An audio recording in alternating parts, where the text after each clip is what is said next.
Good evening, folks. It is time for our meeting to come to order. Today is Tuesday, December 14th. It is 7 p.m. and we're in the council chambers of the city of Platteville, and I am calling to order the regular meeting of the Common Council. Candace will start with roll call. Lynn Parrott. Here. Isaac Shanley. Here. Barbara Doss. Here. Ken Killian. Here. Eileen Nichols. Here. Kathy Kopp. Here. Jason Arts. Here. Okay, we're going to go slightly out of order. We're going to skip to Roman numeral 4, a presentation to start our meeting tonight, and then we'll go back to number 3, the public hearing. So the presentation tonight is the ceremonial swearing in of new police officer Jeremy Tyler. So Candace, I guess you do that. And Jeremy and Chief McKinley, you can come up to the podium. Just kind of huddle around the microphone so we can hear me and I can hear you. Candace, move closer to the microphone. We can't hear you. I state your full name. I, Jeremy Tyler, Having been appointed to the office of police officer having been a officer, swear that I will support the Constitution of the United States. swear that I will appoint the Constitution of the United States, support the Constitution of the United States, And the Constitution of the state of Wisconsin. and the Constitution of the State of Wisconsin, And will faithfully and impartially and will faithfully and impartially discharge the duties of said office discharge the duties of said office to the best of my ability, so help me God. to the best of my abilities, so help me God. Congratulations. Thank you.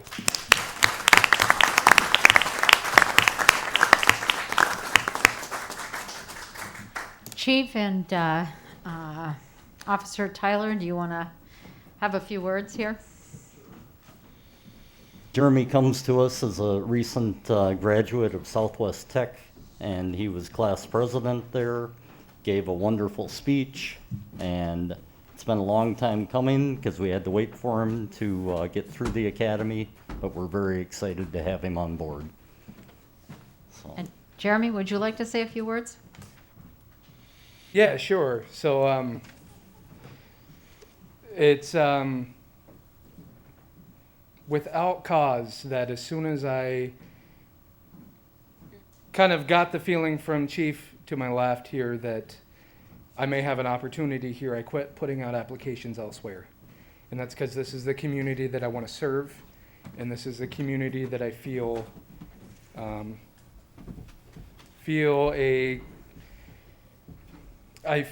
connected to and that I care about. So I am honored to be here and honored to serve this community. Thank you. Mm-hmm.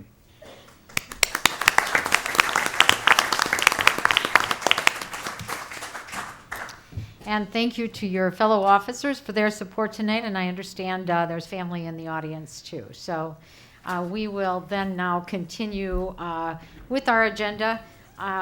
We have 4 public hearings tonight, so we will start through that public hearing agenda with Resolution 2132 on the shared ride taxi fare increase. So Howard, I believe this is your... Yes, thank you. The city has a shared ride taxi and a fixed route bus system. The shared ride taxi system was established in the 1980s. Under the DOT, we've gone through several requests for proposal procedures. The most recent was granted to Running Incorporated of Viroqua, and 2022 is the final extension year. We will have to do another RFP process for a new contract for January 2023. Under the contract, the price goes up per the Consumer Price Index as of August, which was 5.3%. We have the bus system that was initially started by the University of Wisconsin Platteville in 2013. In 2015, we combined the systems. That contract also went up by 5.3%. As part of the agreement to combine the system, we created a public transportation committee composed of 10 members, 5 each from the city and the university, as an advisory committee to look at routes, fares, and other options. Now, one of the issues here is that the university collects it. We have 5 sources of revenue. There are federal grants, state grants, there are the fare revenues, there's the university local subsidy, and the city local subsidy. Per our agreements, the university provides a little over 3/4 of the local subsidy. The city provides a little over 20%. If you run the calculations, the university has been paying for the entire deficit for the bus, plus somewhere around $20,000 of the deficit for the taxi. That's prior to the COVID issues. Now that the university has had, the university collects its share of the local subsidy through student fees. Due to declining enrollments, these fee revenues have been declining. For this coming year, that leaves a commitment of $125,000. That leaves a deficit of roughly $66,000. There are 3 ways to deal with it. One would be to reduce the hours. This would also reduce the federal and state revenues. Second way would be to increase the city subsidy from the general tax revenues. And the third way would be to increase fare revenues. The last time that fares were increased for the taxi was by 50 cents as of January 1st, 2012, 10 years ago. The Transportation Committee conducted survey of riders. There was a limited response, but by an overwhelming margin, the ones who responded said that a 25-cent increase was an acceptable increase.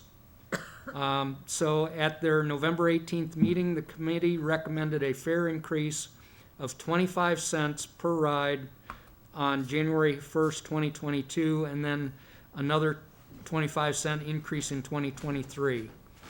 For adults, it would go from $2.75 to $3 per ride. For those over 65, if you are under 18, or if you are disabled, the fares would go from $2.50 to $2.75 per ride. The committee also recommended mileage charges for the rides outside the city be increased by $1 per mile from $2 to $3. We expect that ridership will decrease slightly, but overall revenues will increase. That's what happened 10 years ago. So we expect revenues to go up even if the ridership goes down. Now, at the last meeting, there were some concerns listed by Alderperson Kopp. How will this proposed increase affect seniors or disabled passengers? It will increase the fares by 25 cents per ride, the first increase since 2012. If we do not institute fare increases, we will need to either reduce service or increase taxpayer funding. How does this increase for out-of-city trips affect seniors and disabled persons? In the packet, there's a chart with our out-of-city ridership. From January through November of this year, 4% of our total trips were out of the city. Of those, 52% are seniors or disabled. Just so that everybody is clear upon this, the system is authorized to go up to 9 miles outside the city limits as long as either the origin or the destination is within the city. It's not like you can take a taxi from, say, the Elmo Club to the barn. You have to have, at least one side be in the city limits. They are charged the basic fare plus mileage. So a senior or disabled person would be charged the $2.50 basic fare plus $2 a mile this year. And if the increases are improved, it would go to the $2.75 basic fare plus $3 per mile. Another question was what happens if additional funding comes in? When COVID hit, the CARES Act that was passed provided additional funding that removed the requirement for local tax funding. As part of that, what we did was we decided to eliminate fares for the duration. CARES Act funding was used up through the summer of this year, and we ended up reinstituting the fares as of July 1st. If we get additional funding, we would propose to either reduce fares or reduce the local tax share / student fee, or both. I expect this increase to cover most of the shortfalls, and so I'm recommending that through this public hearing process that we approve the resolution. Okay, questions of staff. Howard, we're going to consider you and the Transportation Committee also the applicant for this. So any questions of Howard either as a staff member or as the person who staffs the Transportation Committee? No, I'd just like to make a comment, Howard. Thank you for the detail on that. That helps immensely. Thank you. Okay, I've had no one register to speak in favor. I've had no one register to speak against, nor have I had anybody who wanted to make a general statement. So 3, 4, and 5 public statements. I have had no one register to make a public statement. So that means we proceed then to council discussion.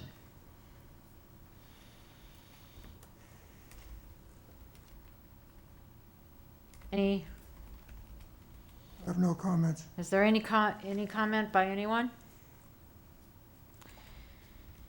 If there's no comment by anyone, then I believe we're at the option to close the public hearing for this particular resolution. I move we close the public hearing. Second. Okay, we've had a motion and a second to close the public hearing. Candace will vote. Parrot? She said yes. Okay. Shanley? Yes. Doss? Yes. Killian? Yes, Nichols? Cop? Yes. Arts? Yes. Motion carries. Okay, then we're at the, is there action that this body would propose? I move to approve resolution 2132 to increase the taxi fares by 25 cents and by $1 per mile for outside city. Second it. Okay, we have a motion by Eileen and a second by Lynn to approve resolution 2132 as presented. Candace will vote. Parrot? Yes. Shanley? Yes. Doss? Yes. Killian? yes, Nichols? Yes. Cop? Yes. Arts? Yes. Motion carries. Okay, next item of public hearing is the conditional use permit for 345 West Main Street. Joe? Okay, thank you. Yes, we received a request for a conditional use permit, 345 West Main Street. Richard and Carol Long are interested in purchasing that property. Actually, I think they've already purchased the property. So currently it's a single-family home. They would like to use it as a quilting retreat center and guest house. If you're familiar, Carol owns the quilting business on Main Street, and she currently is involved in doing this at other locations where groups of people get together for a period of days up to a week where they work on quilts for that period of time. So it's kind of a way for people to get away from home and do something that they like to do as far as their hobby, working on the quilts. So this would be a proposed location for people to do that, where they hopefully come in from other communities, get together and work on that while they're there. So they would have use of the entire house. They could accommodate up to 10 individuals at one time. There's a kitchen available. The owners would not provide food, but the applicants, or excuse me, the people that would be renting the house could use the kitchen to prepare their own food, or obviously they could go out to local restaurants while they're there, but they would stay overnight at that location. There is parking available if you're familiar with the property. There's a circular drive out front, as well as a shared driveway that goes to the back with additional parking and a two-car garage as well. So I don't know exact count, but I would be confident if you coordinated your parking, you could fit probably 8 to 10 vehicles there. I'm assuming at least some of those people would be riding together, coming as kind of a shared location, that they would know each other. So I doubt they would have that many vehicles, but they could accommodate that if needed. In our ordinance, we have similar type uses. As far as a bed and breakfast would be a similar example. As far as that location, there's already a rooming house that's right next door. That's been a rooming house for several years. That's actually the shared driveway. There's multifamily to the front and back. There's some rooming house, sororities and fraternities in that area. And actually it's only a couple doors down from the Holiday Inn Express, so there's already a hotel nearby.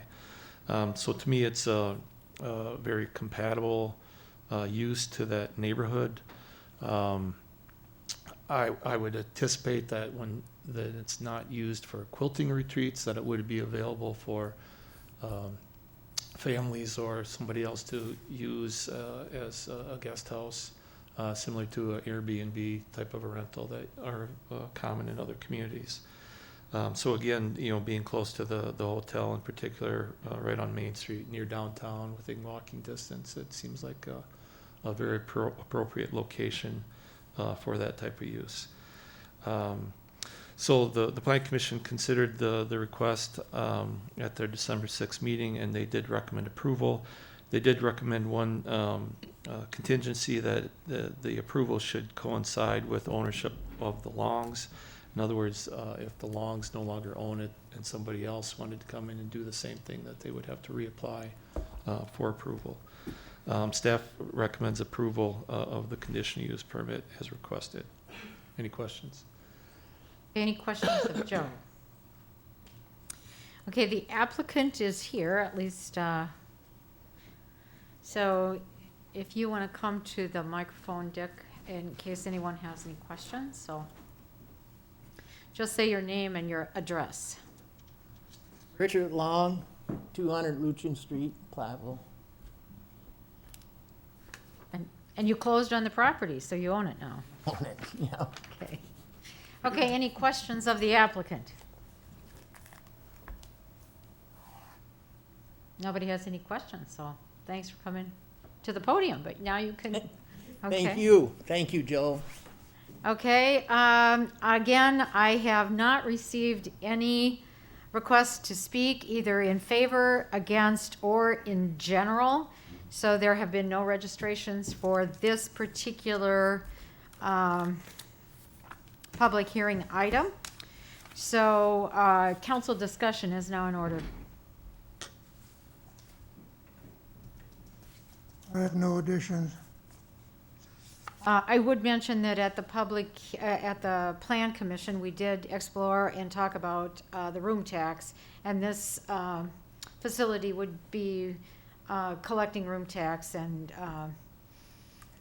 that would be, subject to those provisions. Yeah, so we did have that question, and again, I think the Plan Commission did say it should stay with this ownership, and if ownership changed, so, yeah, okay.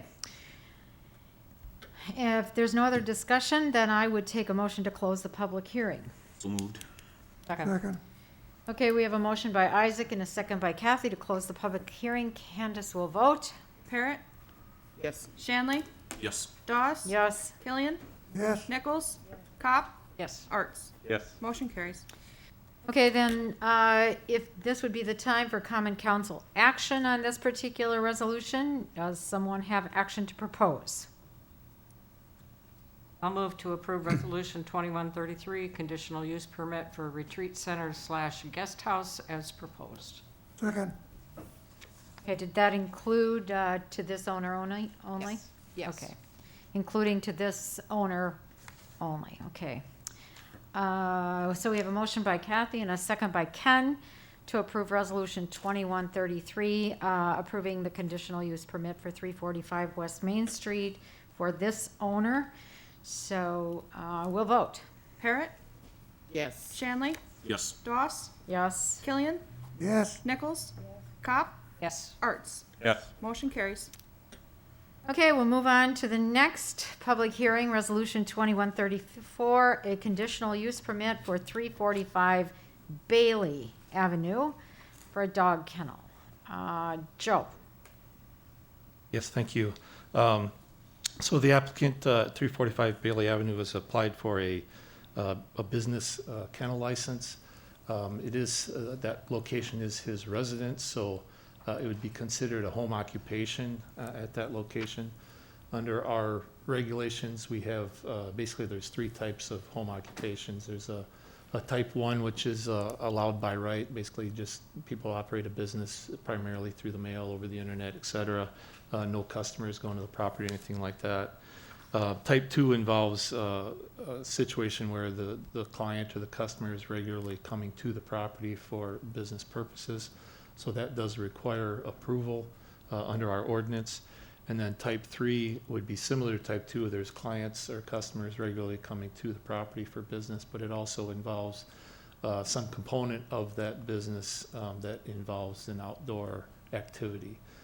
So in this case, the applicant, as a business kennel, would be looking to board dogs for other people. So those clients would be coming to drop off their dogs and then pick up their dogs at a later date.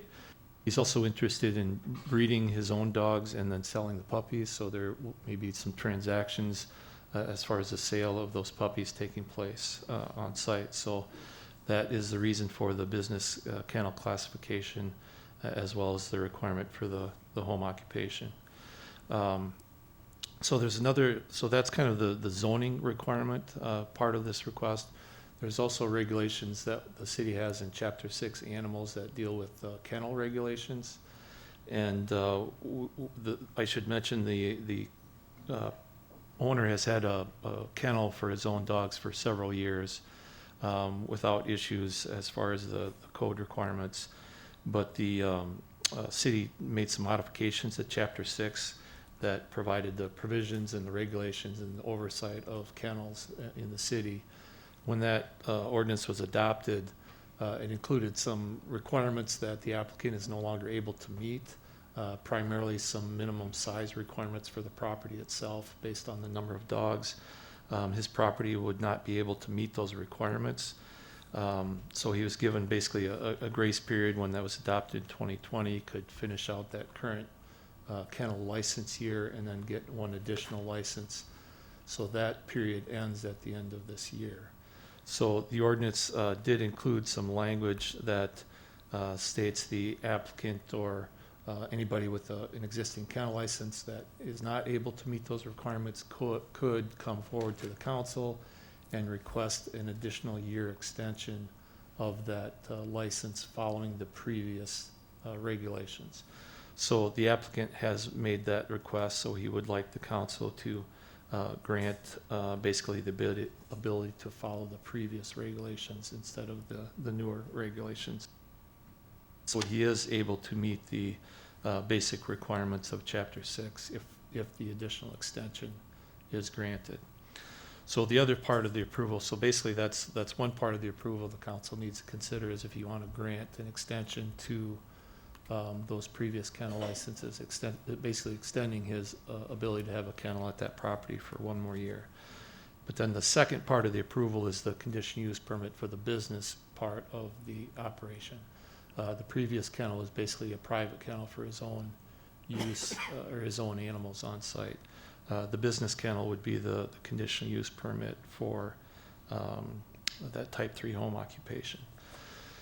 So if you look at the regulations in the ordinance regarding conditional use permits, there's a couple of items that we need to consider, and I included quite a few of them in the staff analysis. But, the main thing you want to look at with conditional use is, what's the location of that use and what's the impact of that use going to be on the surrounding property owners, the neighborhood, or the community in general, and whether it's an appropriate use for that location, or if there should be some conditions added to that approval that would minimize any particular negative impacts. So there are some specific concerns that, it talks about the occupation should not be harmful or detrimental to the health, welfare, or safety of the neighborhood, should not interfere with the comfortable enjoyment of recreation by residents of the area. Home occupation should not create smoke, odor, glare, noise, dust, vibration, fire hazard, excess trash, or any nuisance not normally associated with the residential use in the district. The establishment should not be detrimental to or endanger the public health, etc. Similar type of language that comes up frequently in the ordinance. So staff does have some concerns with that based on when you look at that language and the potential impact from a kennel of this nature.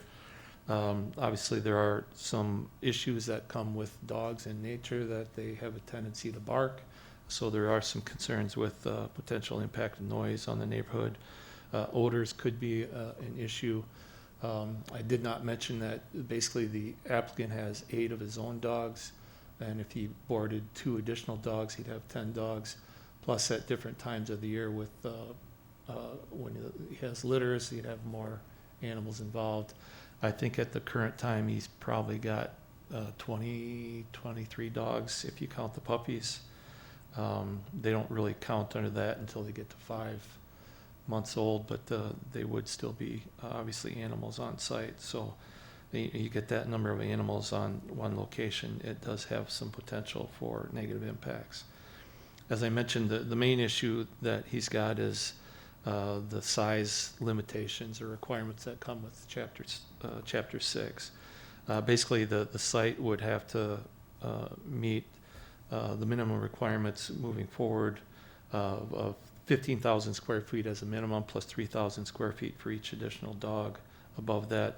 So based on the number of animals, you'd have to have over 30,000 square feet of lot area to comply, and he's got just over 7,500 square feet. So obviously that's a big discrepancy between what's required and what he has. So that has, like I mentioned, the staff has some concerns about that potential for negative impacts. The Plan Commission did consider this request at their last meeting, and I think they did share some of the concerns that staff had. There was several residents that exposed some of those same concerns. So Plan Commission did recommend denial of the request. Staff also would recommend denial. However, if the council would choose to approve the conditional use permit for the business kennel, we would ask that you put a 1-year condition on that approval, so it would coincide with the 1-year extension to the kennel provisions of Chapter 6, that 1-year extension. If so a that- 1-year extension. So that they both coincide together, so you don't have the Chapter 6 requirements lapsing in a year, but the business kennel is good for, eternity. So But we'd right want now, those we're to line out. considering the conditional use permit, not an extension of a license. I think you have to approve both. You've got Right, to, you've but- got to agree to approve the 1-year Chapter 6, and then you've got to approve the business kennel, or you're being asked to approve the business kennel. Okay. Okay, that is the staff presentation. Questions from council of Joe? Any questions I have a of Joe? clarification. Now, I looked in the code, Chapter 6 is dated April 2020. So as you said, he finished out 2020. And And then he got an additional year, so now he's coming to the point of finishing out 2021. Correct. And then for next year, what I read is that he may attain additional one-year licenses upon showing cause. So in other words, that has to have council approval to go one more year. Correct. So that, looking at this, then, if we deny the conditional use permit, what happens if we also do not, provide an extension? So the conditional use permit part of it is basically not, whether or not to allow the boarding of other dogs and the raising and sale of puppies. So the other part of it is basically just to allow him to have a kennel license for his own animals, which would allow more than 4 dogs to be kept on site. So if that extension is not granted, then he would either come into compliance by getting rid of some of his own dogs on site, moving them off site, or he would be in violation of the provisions of the ordinance.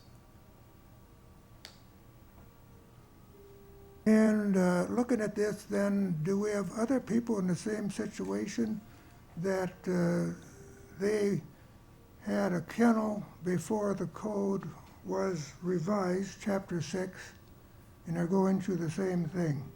No, this is the only property that had a kennel license in existence at that time. Okay, thank you. Okay, any other questions of staff? Otherwise, next on the public hearing is applicant statement.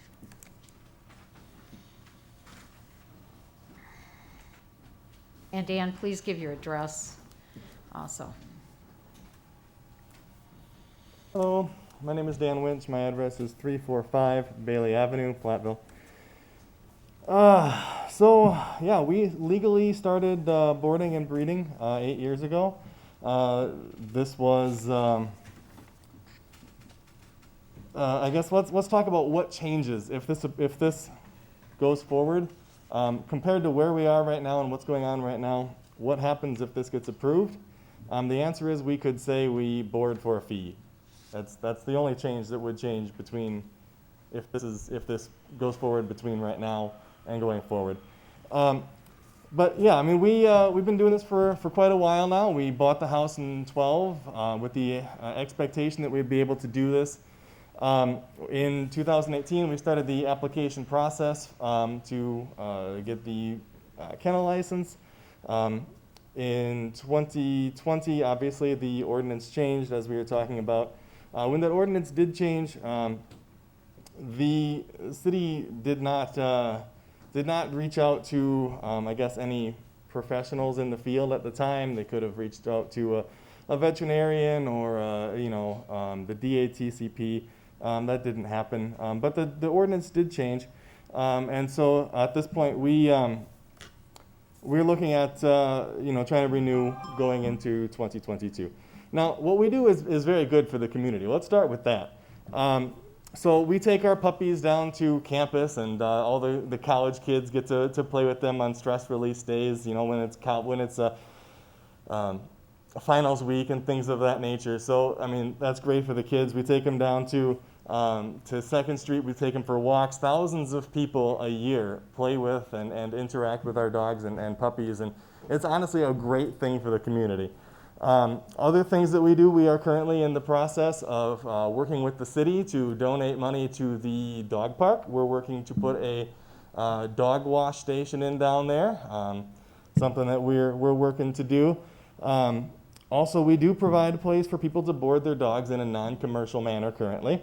And we do bring people to town when we do have the puppies. Obviously, we have to do that in a public location because we don't have a conditional use permit as it is. But we do bring people to town to meet their puppies and what have you, and they do go to restaurants. The puppies that we buy food, we have vet bills, and all that money does stay locally here in our community, which is a great thing for the community.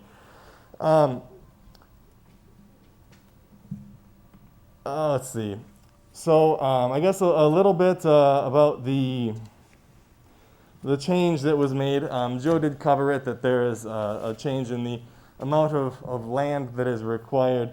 And there were a few other provisions in there. Now, if you asked a professional on this matter as to how much land should a puppy require, that question never actually came up when the ordinance was being changed. Now, I did, so we are state licensed, and the DATCP, that's the organization that does state licensures. They did come out, and they do come out every year. It's in random inspection.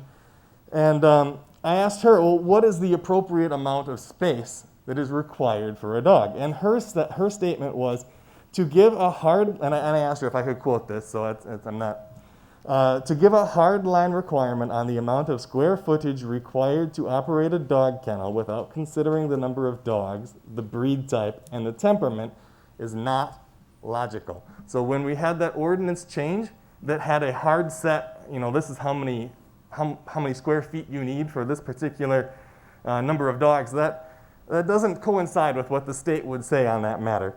One thing that did change too is the number of square feet from the border. The previous ordinance was 5 feet, and it was changed to 10 feet for the kennels from the border of the property. Now that doesn't make a large change in the animal welfare, but it does make it so that we can no longer be in compliance with that based on the location of the kennels. Now, when the law did change, it was in the middle of a pandemic at a time when people weren't moving, people weren't having a lot of new properties on the market. And if we're looking at, well, where else can we do this? In order to, in the city limits, we would have to follow these particular ordinances, and if these ordinances are restrictive such that we couldn't do that, we would have to be looking outside of the extraterritorial zone. Now, if we're looking outside of the extraterritorial zone, that means that it would need to be in accordance with the county laws on boarding, breeding, etc. We would need to have at least 4 acres of land in order to get one of those. Now, if you've been paying attention to the markets, 4 acres is pretty hard to come by in general when you're talking about an already established place. We're talking $2 to $3 million. We're talking whole farms. So to give us 1 year to find $2 to $3 million to go buy a whole farm, that's a bit of a tall ask.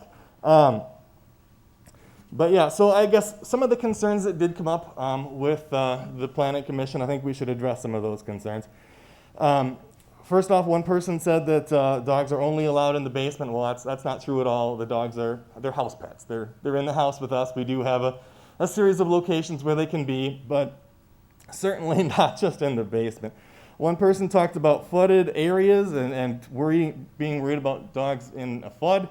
Again, I don't know how that would come about. The dog run is raised off of it's a cement, it's raised off. They wouldn't be out back when it's raining hard. The basement has a drain. None of that makes a whole lot of sense. Mike Ulster, I don't know how to pronounce his last name, talked about property taxes. Pass this down, you can pass that along. In the past 8 years, while we have been doing this is the property tax value on Mike's property. And you will notice as this gets passed along that every single year, those property values, have only gone up. So the concern about property values has not been something that's come to fruition. Let's see. I guess, yeah, a couple people, Mike himself, in the last time that we came to do this, stated they didn't even know this was going on. Now, if they didn't know that this was going on, then barking dogs, which is a concern that's been raised by the city, clearly cannot be that big of an issue if that many people didn't even know it was happening. It must be so quiet that people didn't know this was happening. Now, if we wanted to look at what is actually happening, I have a video that we can look at. So this is Mike's yard, and you'll notice his dog's barking and mine not.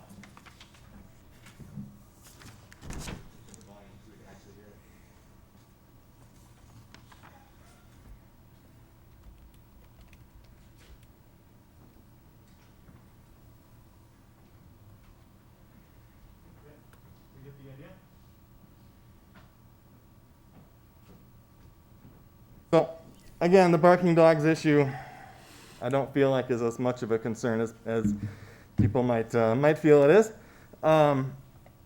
I guess Paul talked about dogs barking at his granddaughter.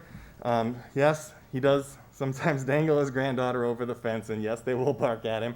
At her. But then we'll bring her in. Of course, we hear the dogs, start to bark, and we'll bring them in, and that's one thing. One thing that was a little discouraging, Paul talked about runoff going into his yard. Now, I noticed that myself when we first did the dog run, when we first cemented it. And so I went out there and I put some boards in, I rerouted how the water goes, and made it so that it goes into my backyard when we do hose down the dog run. And if that is still truly an issue, Paul, I would be happy to fix that. Okay, I just wish you would have come to me. Concerns about a dirty dog run.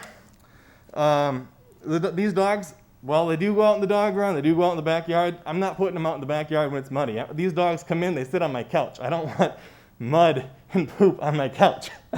So the concern about a super dirty runs or backyards or whatever, I don't think that those are concerns that we really need to look at. And I guess one other thing that was suggested was that random inspections should be done. Well, now we do have random inspections done, not necessarily by the city, but by the AKC, the American Kennel Club, and by the DATCP, the state licensure group. They do random inspections already. So this is already going on. One person suggested setting up spot zoning. Well, this is just trying to, I guess,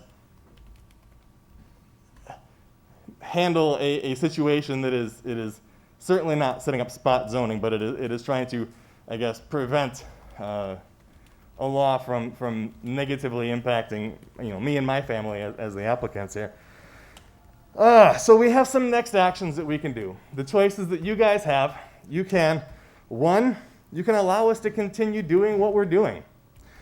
It's good for us. It's great for the community.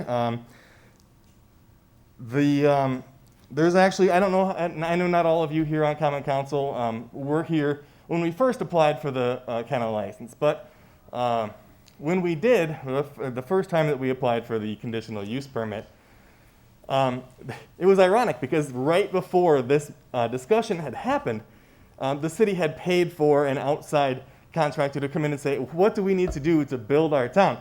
And the answer that came out of that is combine residential and commercial. That was the guidance that was provided to the city. And here's an opportunity to do just that. So yeah, we can move forward, continuing doing the same thing. Option number 2. Given the ordinance change that occurred in 2020, we did what we could to be prepared going forward. We did find some land outside of town, and we purchased it. And it is over 4 acres, so it would be appropriate to have the kennels there as a house and kennel system. However, it is not move-in ready. Now, we can work with the city to make that happen, but let's be real. Even if a property were on the market right now that's move-in ready, we would not be able to purchase that and move into it and have all that closed by the time that the new year rolls around. Even if we started building today, we would not be able to do that, to have it built and move-in ready by the turn of the new year. As it stands, we do have female dogs pregnant. They will be having puppies in the new year. We have no way of complying with the ordinance as it stands, but we are happy to work with the city and try to make this a future plan going forward, but we will need your help to do that. Now, in the 2020 time when this was passed, we're talking about a time when I mentioned people weren't moving. Lumber prices were through the roof. Even if we had wanted to build during that time, lumber prices would have prevented that. But the city has a goal of putting this in a location that they believe is more suitable. And I mean, if you guys give us some help with some grants or whatnot, I'm sure that we can to move this out of town a little faster. But we're going to need some help with that, and we're also going to be needing to be able to continue doing this in the upcoming year because we can't build overnight. The third choice, the city could deny the permit and we could be in non-compliance. As I mentioned, we do have the puppies. We wouldn't be able to be in compliance. If the request is denied, the city would start charging $260 every day according to City Hall because we wouldn't be in compliance. And at that point, my family would not be able to withstand $260 for an extreme period of time, at which point I'm sure that the city would take the house and we would be left homeless. Now that is not a solution that is good for me or my family, and at that point we would have to, it would have to go before a judge, and that would have to be the direction it goes. Now, I think that's a bad decision personally. I think that if we want to spend a lot of money, we can do a lot of things that are good with that money. Let's take that money, let's let every kid into the pool for free. Let's go build a park. Let's do something good for the community. Let's not try to shut down something that was never really a problem to begin with. I guess I would request that the city move forward in a direction allowing us to continue doing what we're doing, and if the city does want us to move a little faster on this, I would request some financial assistance in making that happen. Thank you. Okay, are there questions of the applicant? Ken? Do you have a question? Later question for Joe. Okay, Joe, I guess the question is for, does anyone have a question of the applicant? Isaac, Lynn, Kathy? At this time, Just Lynn. I do have a question. Okay.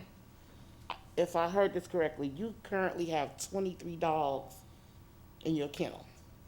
Many of them are puppies. I don't know the exact number off the top of my head, but most of them are puppies. We have a litter of 12.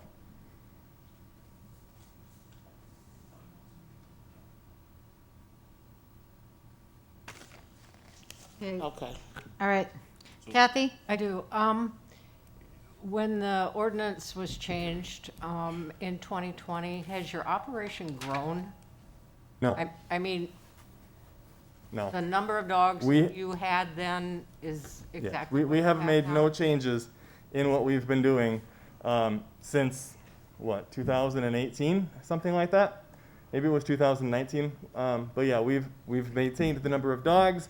We've continued doing our operation in a way that is non-commercial in our current location, such that we are following the ordinance as it has been written.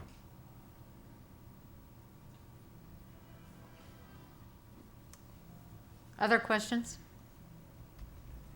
I'll go in, Barb. So, Dan, if I'm reading it or thinking this right here, because I was here for the last couple of years, so when you came for the initial license, you had requested one and the extension to keep your own dogs. But what you're asking for now is a change of your plans, because now you want to do the breeding and selling as well as board other people's dogs. You have actually changed what you were initially doing, and by your own admittance, you're already doing it. You're not even waiting to see if you get a conditional use permit. So I'm looking at it as you've got one thing which the city has agreed to, but you're changing it, so you're asking for something different. Is that correct? So what had happened here is I did file for a private kennel license to be able to continue doing this in a non-commercial manner this year. And it went to the license committee, and the license committee felt that it was more in line with a business kennel. So they suggested that instead of getting a private kennel and continuing to do things in a non-commercial manner as we have been, they are suggesting that we should instead apply for this as a business kennel and do it that way. And so the reason why I'm coming before you seeking a business aspect of this is strictly based on the guidance of the city and their feel on how this should go forward. I'm not looking to change what we are doing, although if it does go forward, I would change the verbiage to say that we board for a fee, which is the only change that I would do. So I guess, Isaac, to your question, the reason why that came up is in 2019, Dan had 4 dogs registered with the city. Yep, I recall that. In 2021, there is now 8. Yep. So part of that, when it came to the licensing committee, is we were not aware of the true boarding. We were not aware of the boarding, and we were not truly aware of the breeding that was occurring. So part of that is, yes, there has been changes per what has been registered over the years of the number of dogs that truly have been at the property. My next question, this might be for you, Adam, or for Mr. Attorney Cole. I don't think it matters that in fact he's saying that he's charging for a fee, because he's already charging for a donation, which is, getting a monetary value for something in exchange. So he basically is, in my opinion, would be running a business now, if I'm correct. Yeah, I'd agree. Whether it's nominated, a donation, a fee, a charge, either way, he's doing it for consideration, so it's a commercial enterprise. And has been. Sounds like it, Yeah. yes. And Adam, you said that in 2018, there were 4 dogs on the property. 2019, there were licensed. 4 registered with the city. In 2021, there are now 8. 2019, Correct. there were 4, so there has been an increase in the number of dogs, been at least registered. that have been properly registered with the city between 2019 and 2020, when 8 dogs were registered. Correct. For the record, Reese's and Raja were both born in 18 and were registered in 19 as well. So I think that is, I know that we register them all every year. We're very careful about that. So when you say that there were only 4 registered, that is surprising to me. So I'm confused as well about this not being a business, because in the letter that you wrote and sent to us, you talk about having profits, and any profits go towards things in the community, and I'm not sure if you can make profits without running a business, but I could be wrong.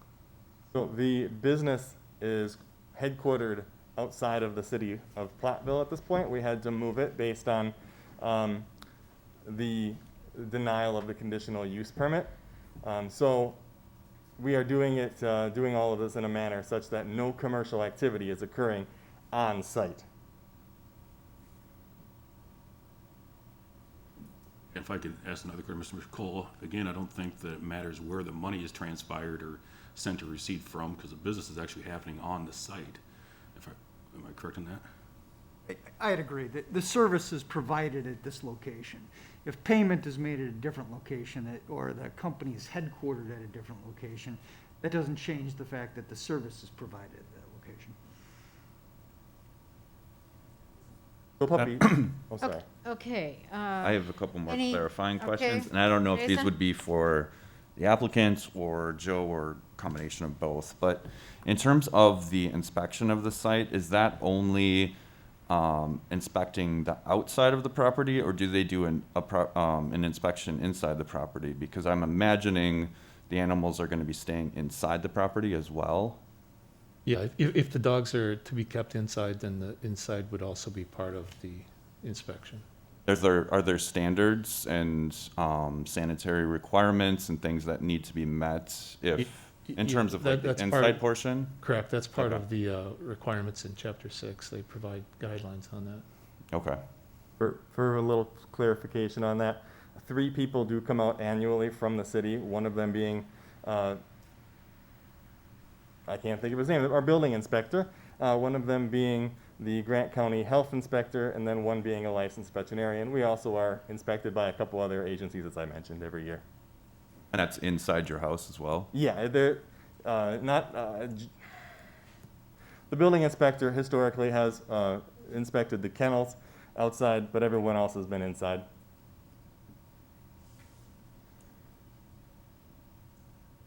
Additional questions from the council of the applicant? Thank you.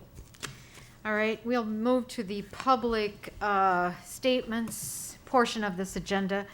So I have had 2 people who are registering or speaking in favor.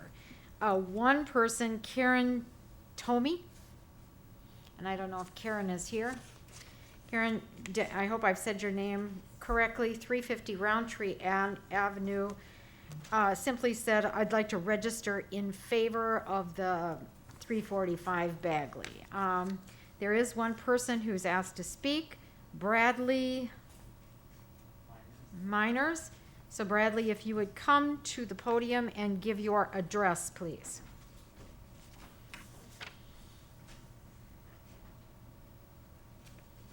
Hello, my name is Bradley Miners. I also reside at 345 Bayley Avenue, and I have lived there for 2.5 years in the same house with all of the dogs.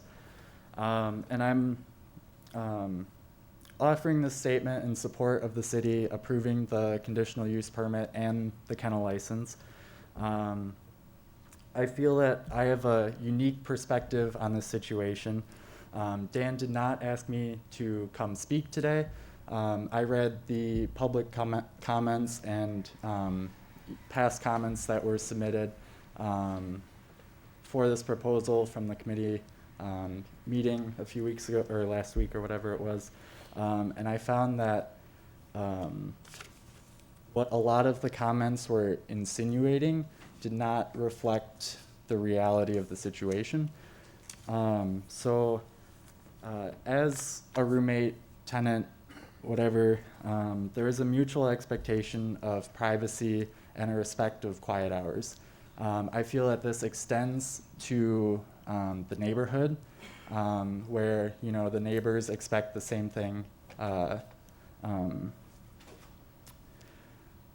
During my time living here, that expectation has not been violated. I'd like to point out that there is a massive difference between the breeding that Dan is doing versus, say, a puppy mill or the Amish breeders that were referenced in a recent Platteville Facebook thread. Dan's dogs are well cared for and well socialized. They have access to food and water throughout the day, all day, at will. Whenever they want to eat or drink, it's there. They're never left outside in inclement weather, nor overnight. As a collective or individually, they do not bark more frequently or with more intensity than any of the neighboring dogs. So within that neighborhood, most of the neighbors have at least one dog and several have multiple. Any indoor accidents are cleaned up immediately, and outdoor waste is also disposed of routinely.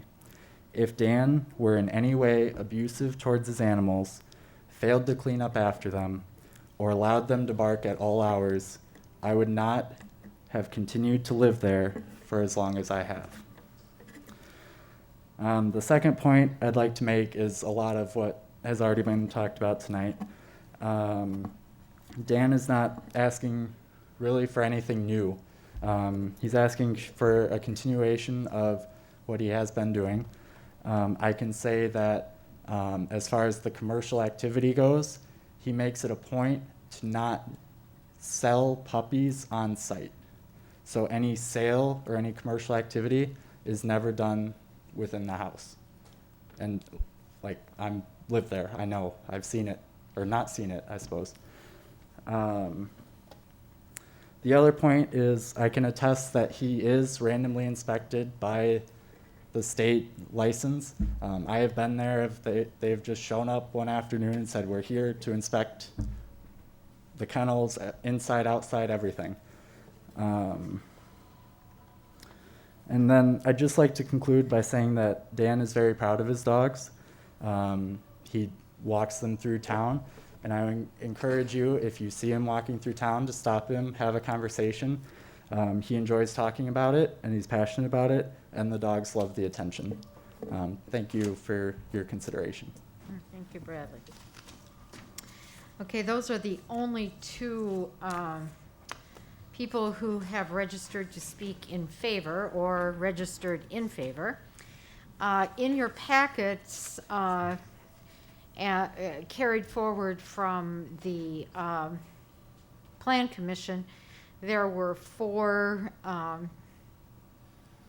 registration or four notes against, so that was part of your packet. And then this afternoon, I believe, Joe, you sent an additional 3 notes against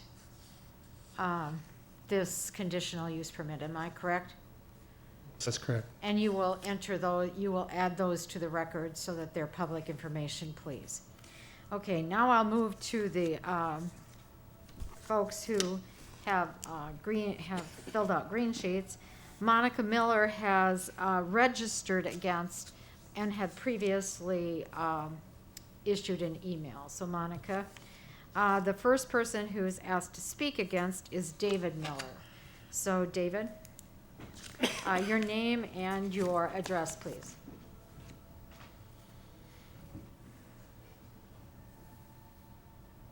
Yes, my name is David Miller. The address is 150 Roundtree in Platteville. And I would like to speak in opposition for 3 reasons. Number one, this is a tiny space. Based upon a Facebook and what was discussed today, there are 8 adult dogs there. There are 12 puppies from the current litter. There are 8 boarded dogs and 3 cats. So essentially there's a minimum of 20 dogs at 345 Bayley. We have 2 dogs, and our lot is significantly greater than 7,500 feet, and I have a hard time keeping up with my dogs. I can't imagine what 20 dogs is like in a very small area.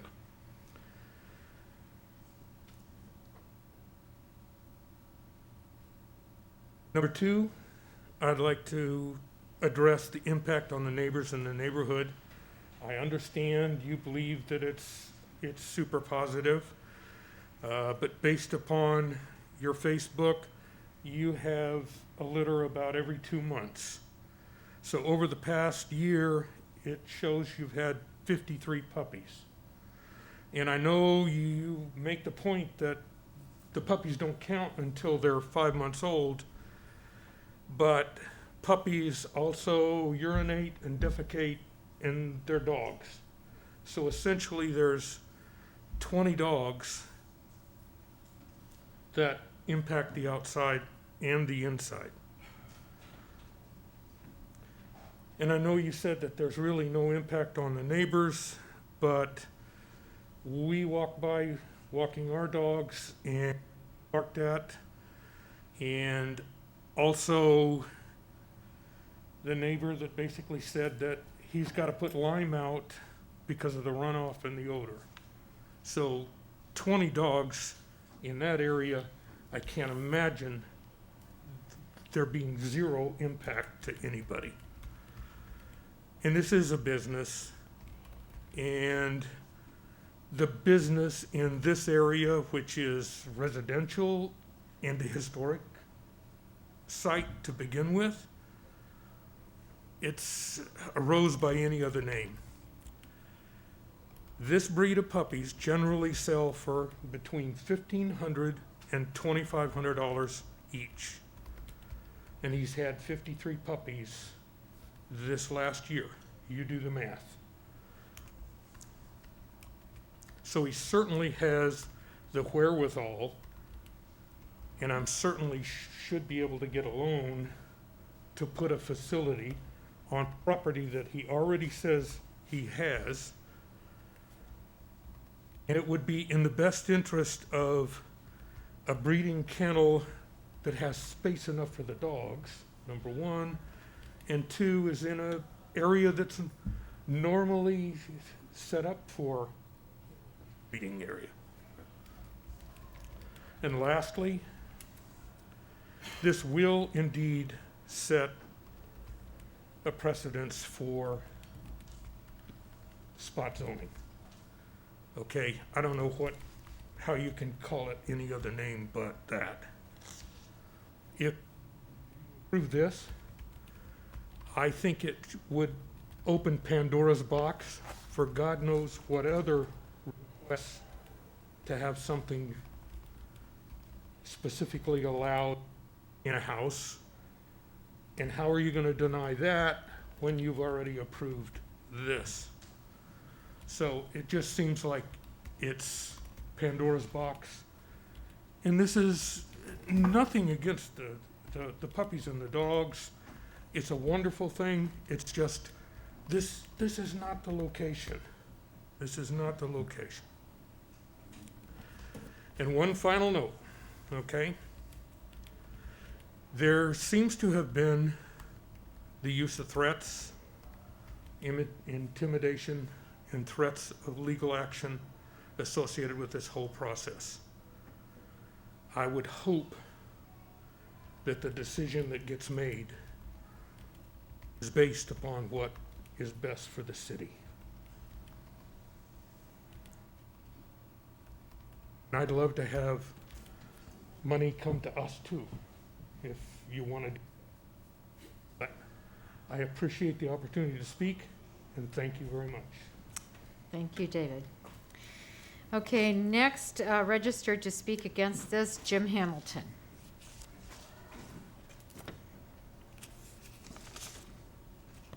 Hi, Jim Hamilton at 180 Bayley down the street. I think that it's pretty clear that there's been long-term manipulation of this process. And it seems to me, I'm speaking up because I believe it violates the spirit and indeed the letter of what the law and what the city council wanted. The dogs have increased, and there's been a lot of dogs for a long time, and we love looking at them on the street, you know, a pack of 8 dogs, all, you know, real wonderful, but there's really trouble. But there's a real clear and present danger to the community in health and safety, because this is going to escalate. And it's been under the radar, and it's not going to be soon, especially now that other dogs are in the open being taken in and boarded, in addition to all the other puppies. There's a demonstrable negative impact that is going to also get worse with noise and affect the neighborhood, and then the odors are just going to be not acceptable. And so it's a personal and a public health risk for the neighborhood. There seems to me to be no chance that this is not going to cause negative impact and damage to the neighborhood in decreasing property values. I'm, you know, some years from retirement, you know, 5 or whatever, but there's no chance that people find out that there's a kennel right next down the street that they're going to really not think twice about not moving to this neighborhood. And I believe that this is a real problem. And I think that there's also very little chance that this house isn't getting very run down because of all of the wonderful pets. And so it's also going to be more difficult to sell. And in the backyard, you know, so that's also going to make it trouble. And if we let it continue, it'll just get worse and worse.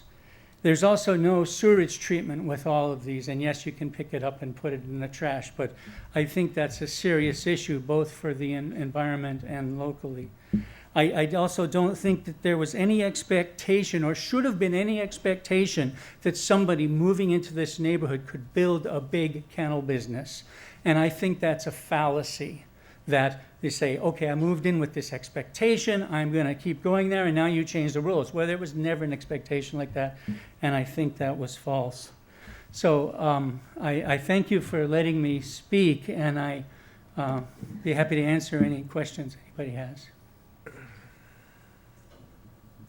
Thank you, Jim. Okay, next requesting to speak against is Mike Osterholz.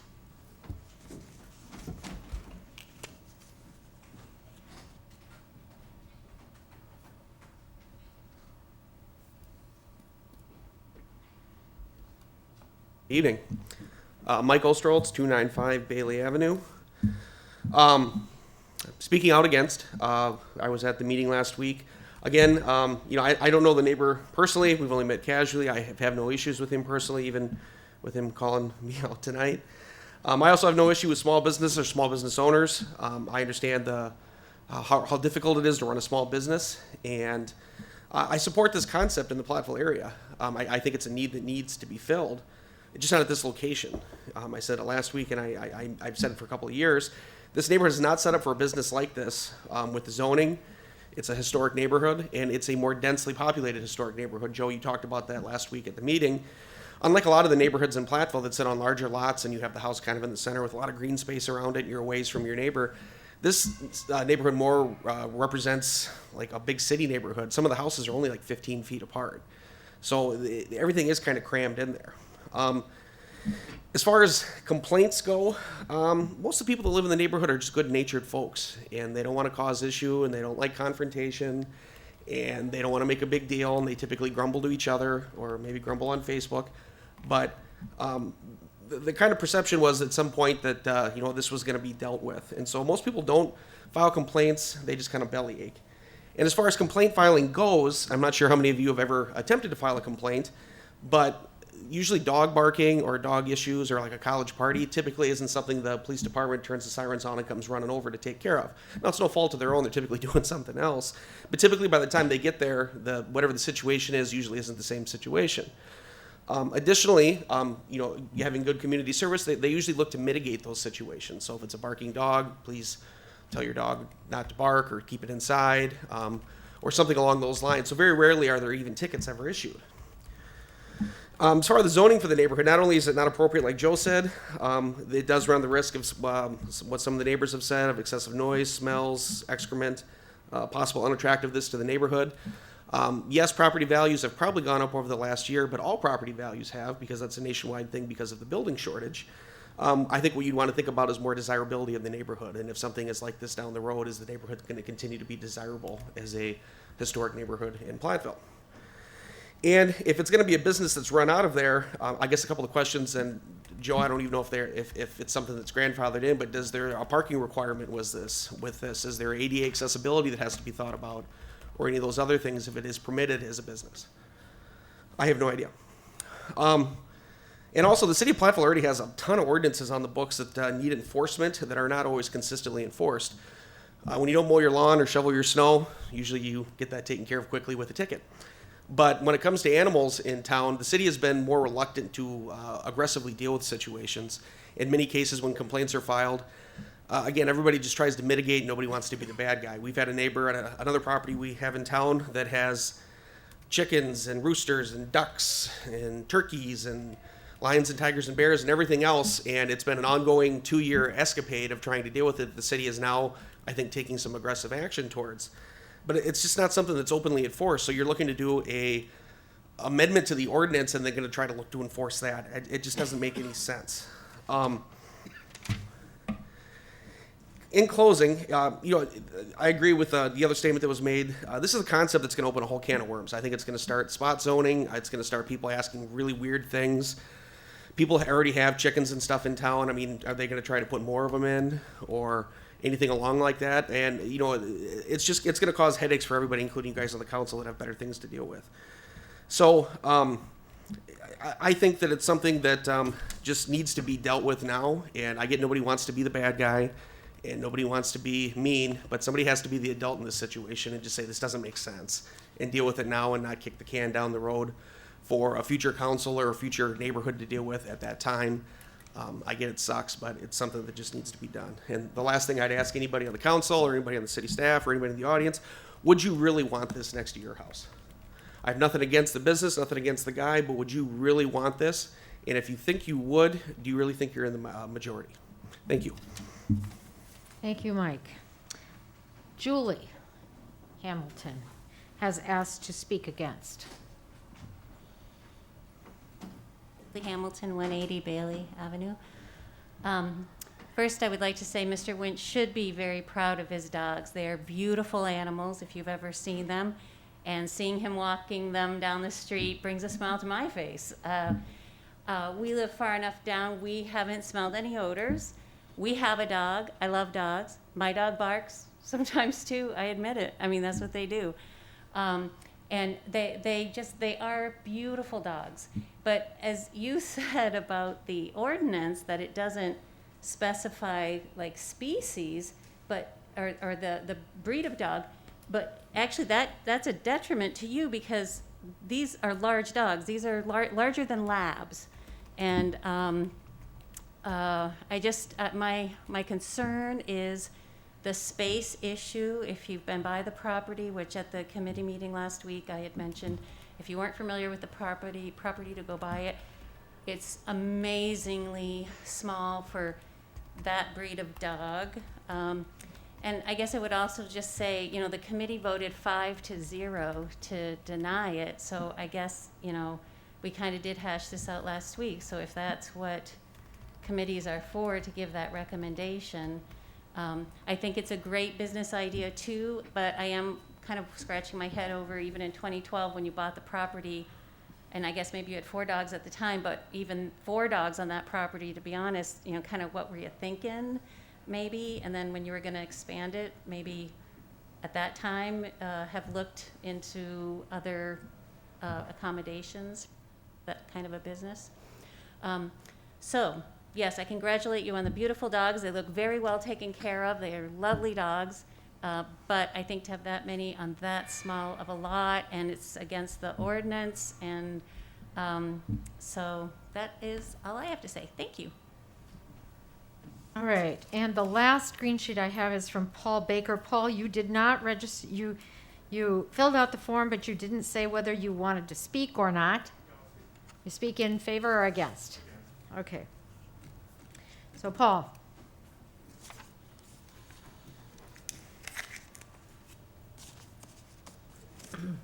Hello, my name is Paul Baker. I live at 315 Bayley. I'm just north of Dan. I'll refer to him as Dan because he's my neighbor and we always got along. I'll start this by saying Dan takes care of those animals, okay? If there's an issue, they go to the vet. He's been very kind to me and my family with the dog. After we first moved in 2017, my 12-and-a-half-year-old lab died 3 weeks after moving in.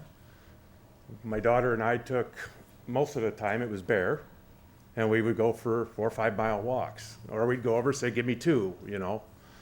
It's not against Dan, it's not against the dogs, they're beautiful animals. He cares for them. I mean, got a problem. I helped you save one, remember? What was that, Raja? No, Reese's. One of his current breeding females, she was a non-breathing at birth. We saved it. Dan more than I, but I helped. So my big issue is since this has all gone on, Dan has doubled the size of the fleet, shall we say. He's got an additional breeding male. He's added 3 females, one he bought from Poland and had shipped in. I will say, first thing, I don't dangle my granddaughter over the fence. And the reference I made is that when we're trying to play in the yard, with either my dog, my daughter's dog, or the combination of them, or my granddaughter, is that it's quite loud and a lot of barking. Now, I'll back that up with, I play a lot of music. I'm a musician. I play it loud a lot of times, and I've always told my neighbors, if it's too much, just let me know. You know, I've never had any complaints in that, so, you know, loud is loud. The issue is I work late at night, my wife works early. We've had these dogs out as late as 2:30 in the morning, 3 o'clock in the morning we've heard them. We've heard them as early as 4:30 in the morning. They do bark. Now, my dog barks. Mike's dogs bark. Walker probably more than Gracie. That's Mike's 2 dogs. But, you know, dogs bark. I get that. It's not the thing that I have an issue with. It's the constant barking, the consistent barking. When there's been issues, complaints called in, the officers come out. There was one officer that came out, kind of got yelled at the dogs to shut up, and Dan went up and made a complaint, and the officer was pulled in and told not to do anything about it. That's what I got told. When this first started for Dan putting this together, he did put up, what, you got 8 kennels in the back? I don't know. The runs that you put in the backyard, there's 8 or 10 of them, whatever it is. Point blank told me, I'm only putting them in to get the license. I'm never going to use them.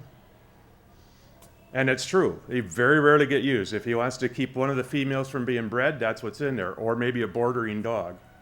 He does border dogs. A couple weeks ago, he told me he had 14 dogs. You want to look it up? It's right here on Rover. $23 a night, okay? It's advertised. You know, that's the problem I'm having, is it's either let's be truthful or not, okay? So is the bull being pulled over everybody's eyes here. okay? If in fact there was 53 dogs, that's $95,000. Mr. Winch charges $1,800 basic, I think is where you're at right now. If you want full registration, it's more. I could get certified as a kennel if I'd like to start breeding Labradors. That's my dog of choice. I can get AKC certified by spending $250 and having a purebred dog. That's what it takes to be AKC certified. State of Wisconsin, same thing. If you're going to breed between 25 and 50 dogs, $250 for the fee for the Department of Agriculture. Couple other things. Let me see here. I think Dan owns 10 acres out on Timber Lane. City Code, Chapter 6, Subchapter 6.024, habitual bark, howl, yelp, growl, meow, manner, create consistent intermittent noise, the disturbance such to offend the peace and quiet of any person or persons of ordinary sensibility in the neighborhood or passing the premises on the sidewalk. I know some of the neighbors that spoke just walking the dogs by. They do bark. I get it. They're going to bark, but they continue. I've heard fights between them dogs in that kennel. There's generally 7 Burmese mountain dogs. They weigh between 65 and 100 pounds. They're in that kennel. It is 7.5. Well, the run on the side of the house is what, 7.5 by 31 feet. You got 7 dogs in there all the time. Make no mistake about it. They've been out in snow. They've been out in cold. These are cold weather dogs. They're bred for this. They're out in thunderstorms. I've had to go over and fill the water for them. The feces does accumulate in that run. I did have some pictures. I could not find them. They've been deleted from my phone somehow. There is odor. I would invite any one of you to come over and sit down and have a barbecue in my backyard some hot summer day. You know, we'll get the grill out, we'll cook it up. You can see it and smell it and live it. I put barn lime down to help mitigate that, okay? I don't personally have a problem with Dan. I love his dogs. I know which one's barking by the way they bark. I know their name. I can tell who's barking at me. Okay? I'm in favor of dogs, always have been. I just don't think that everything that's being done here is being done on the up and up. You know, I mean, if the regulation for 15,000 square feet and an additional 3,000 per dog with the 14 that we had a few weeks ago, that's 45,000 square feet. You know, so where do we draw the line with all of this? I used to be a diesel mechanic, worked on semis. You're going to approve me to open a shop and work on semis in that 2-car garage behind my house? You know, that's not a good use of the neighborhood either, but maybe I could do that. So I think we need to have some common sense. I do appreciate everybody's time. I appreciate your service to the community, but there are not 100% truths being told here. You know, so I just want that I wanted to get that out there and make sure that everybody stood, you know. I mean, this is what, the 3rd year of this, and he's already had an extension, so this should be done. You know, these dogs, they bark, but it's a consistent thing. There's another house next to him that barks. He calls and complains to them about their barking dogs. You know, we've posted to Facebook or messaged him. We've said stuff. We yell out the window at him, you know. I've even picked feces from his dogs up in my yard. So I'll end right there, but I just hope you don't approve it. I mean, because it's enough is enough. Thank you. Thank you, Paul. Any questions I should ask? All right, Okay, thank you. so there were no people registering to make a public statement in general. So we now are to council discussion.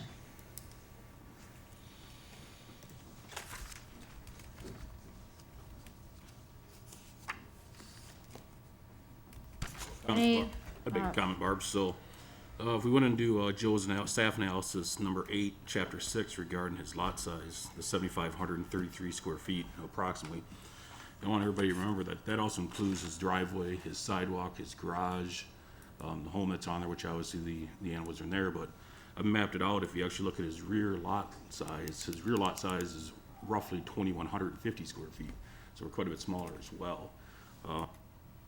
Taking the concerns of, you know, the neighbors that have spoken against it as well as registered against it, it's pretty much all been one common or a couple common denominators. It's nothing against the dogs, it's nothing against the property owner themselves. It's just the number of dogs, the type of business, the location. You know, we've heard each one of them speak pretty much the same thing over and over. As I stated earlier, when Mr. Winch was up here, it pretty much, it's, I'll word this correctly here, it's almost, I'm throwing it in your face, I'm already running this business, I've changed it how I want to, I want you to change the rules after I've started. So, as he's stated, the neighbors have stated, I think even Adam stated, his registered dogs have grown as well as the dogs that are not registered. I can say that, you know, the rule is puppies that are under 5 months don't count, but as the one neighbor stated, you know, puppies, whether they're 5 months old or not, you know, they still count. They pee, they do their stuff, they bark. So I think you got to take all that stuff into consideration and go from there. So. Okay, any other comment or discussion? This is a request for a conditional use permit which would allow a commercial enterprise in the residential district. Is that kind of how it can be summed up? Am I summing that up correctly, Bill? That's accurate, yes. Okay, so basically this is, the conditional use permit would permit a commercial operation in a residential district. And then if the commercial operation is permitted, then there might be other licensing requirements. If the commercial operation isn't permitted, then there would be the supposition that there would not be sales or profit made at the location. All right, Isaac? You kept saying, you know, a business, so another thing I think would be considered is if this were to be granted as a conditional use permit for a business on site, I would think the fire department would want to be involved in inspecting this as you would any other business in town and meeting all their standards and codes as well for public and safety health and concerns. Hot box, you know, everything else that we have for a commercial business. Well, this would be home occupation, so it would be, it might not fall over under all of those commercial, all of those, I don't know, because I don't know the code well enough. So, Adam, would you like to comment on that, please? Sure. I mean, there definitely would be certain parameters that would have to play. I don't know, I can let Ryan kind of speak to that, but there are differences between whether it's a commercial building or a home occupation. But yes, there would be certain parameters they would have to follow. Typically in a home business, the area that's open to the public is an area that's inspectable under the code. So whether it be somebody has a hair studio in part of their house, that area where they have that hair studio is inspectable. The area that they reside personally is not inspectable. Okay, folks, so the request is for a conditional use permit at 645 West Main Street, or at, pardon me, 345 Bayley Avenue. This is for a type 3 home occupation. In this case, it would be a dog kennel. So, any more discussion? Eileen? Okay, move to your microphone, or move your mic. Yes, motion to close the public hearing. Second? Okay, we have a motion by Eileen and a second by Ken to close the public hearing. Candace will vote. Parrot? Yes. Shanley? Yes. Doss? Yes. Killian? Yes. Nichols? Cop? Arts? Yes. Motion carries. Okay, this would be the time then, if there is action to be taken by the council, for that action to be proposed. I'd make a motion to deny the resolution 2134 conditional use permit for a business kennel at 345 Bayley Avenue as proposed. Second. Okay, we have a motion by Isaac and a second by Eileen to deny the request for a conditional use permit for 345 Bayley Avenue. Candace will vote. Parrot? Yes. Shanley, Yes. Doss, Yes. Killian, Yes. Nichols, Yes. Cop, Yes. Arts. Yes. Motion carries. Okay, that's the end of the discussion about a conditional use permit. We will move on now to public hearing D, which is the CDBG-CV, which is COVID application for an application for the inclusive playground and trail extension. There are 3 resolutions associated with this, and Joe, we'll have you take this. Okay. Since we are applying for a CDBG grant, there are certain requirements that we need to follow. In addition to those resolutions, the very basic one is they require a public hearing to be conducted by the community applying at the beginning of the application project. And one of the reasons for that public hearing is I get to explain the details of the CDBG program in general. So CDBG, a Community Development Block Grant Program, is it's HUD money, Department of Housing and Urban Development. They have the money and they provide it to the states, and then the state administers it and delivers it to local communities. The CDBG program basically has 3 overriding objectives. I should say their overall goal is to develop viable communities by helping to provide decent housing, provide suitable living environments, and expand economic opportunities principally for persons of low and moderate income. So any project that's funded by CDBG grants have to meet 3 national objectives: to provide benefits to low and moderate income persons, to aid in the prevention or elimination of slums or blight, or to provide funding for projects that have a particular urgency due to existing conditions which pose a serious and immediately threat to the health or welfare of the community. In addition to that, there's a long list of eligible activities that are available, and obviously would be a longer list of projects that would not be eligible. But basically it's public facilities and services, economic development projects, infrastructure, which we've been fortunate in the past. We've got infrastructure grants, Main Street project, Second Street project, where CDBG funds. Acquisition of property, the Pioneer Ford site where the Ruxton is was a CDBG grant to assist with acquisition. Relocation, clearance activities, historic preservation, planning activities. We also were recipients of a planning grant for our downtown revitalization plan. Grant administration and handicap accessibility projects. So this particular grant application is a little bit different from what we've done in the past because it's a CDBG CV, which is a coronavirus program, which obviously is a new program within the HUD. So obviously that is set up because of the impacts of the coronavirus. And so they made these funds available to prevent, prepare for, and respond to coronavirus. So this particular pot of money cannot be used for any other purpose but responding to the coronavirus. So when I went and looked at the HUD guidelines, and it's interesting, they really don't provide a whole lot of guidance as far as what exactly that means to respond to coronavirus.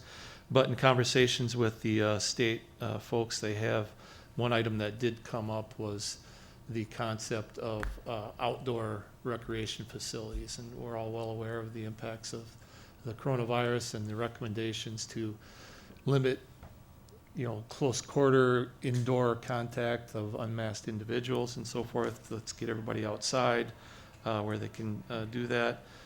So the coronavirus did have an impact on recreation availability to residents, children in particular, when schools had some activities shut down. So in response to that, we are going to submit a grant application for the Inclusive Playground Project. And really we're submitting as one project with kind of 3 components. It'd be the Inclusive Playground itself, which includes the playground facilities, the trails, connecting that within Smith Park, parking expansion, accessible parking expansion within Smith Park.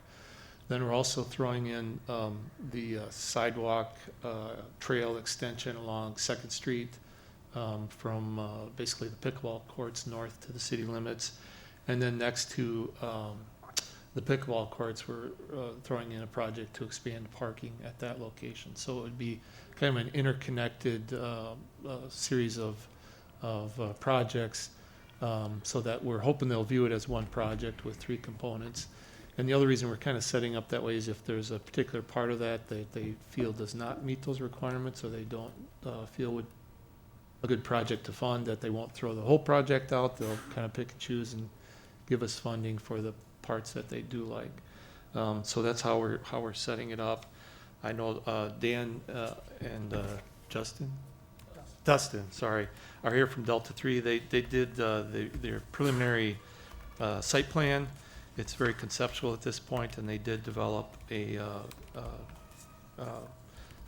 proposed project budget that provides a lot more detail on the cost estimates for the project itself.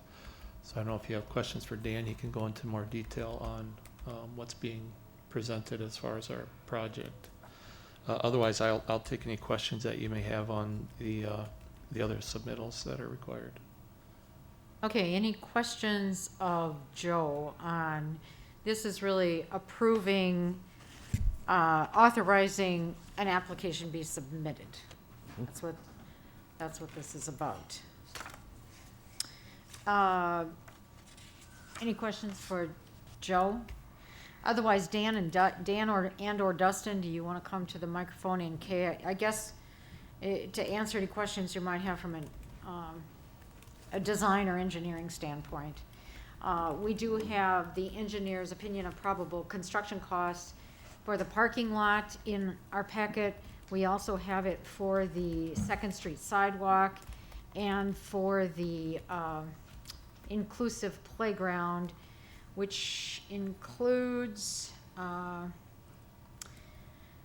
relocating the current playground equipment, and it also includes the playground equipment itself and excavation. Does it include upgrading the bathrooms? No. This cost estimate that you've been provided does not include that, because this particular grant does not fund any existing facilities, remodeling or reconditioning. It has to be a brand new facility, so. And does this, for the Smith Park one, include parking lot? Correct. Those It parking- includes the cost of the 14-car parking lot that's along 5th Avenue on the west side. Okay. And I would like to note that the location of that ADA parking area over by the Park Place Apartments, we selected that location so that we didn't lose any trees. So on that particular location, there will be no tree loss.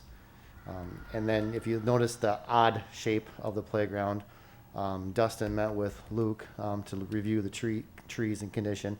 And there are 9 identified of potentially being removed, but those 9 have been previously identified as being in poor condition.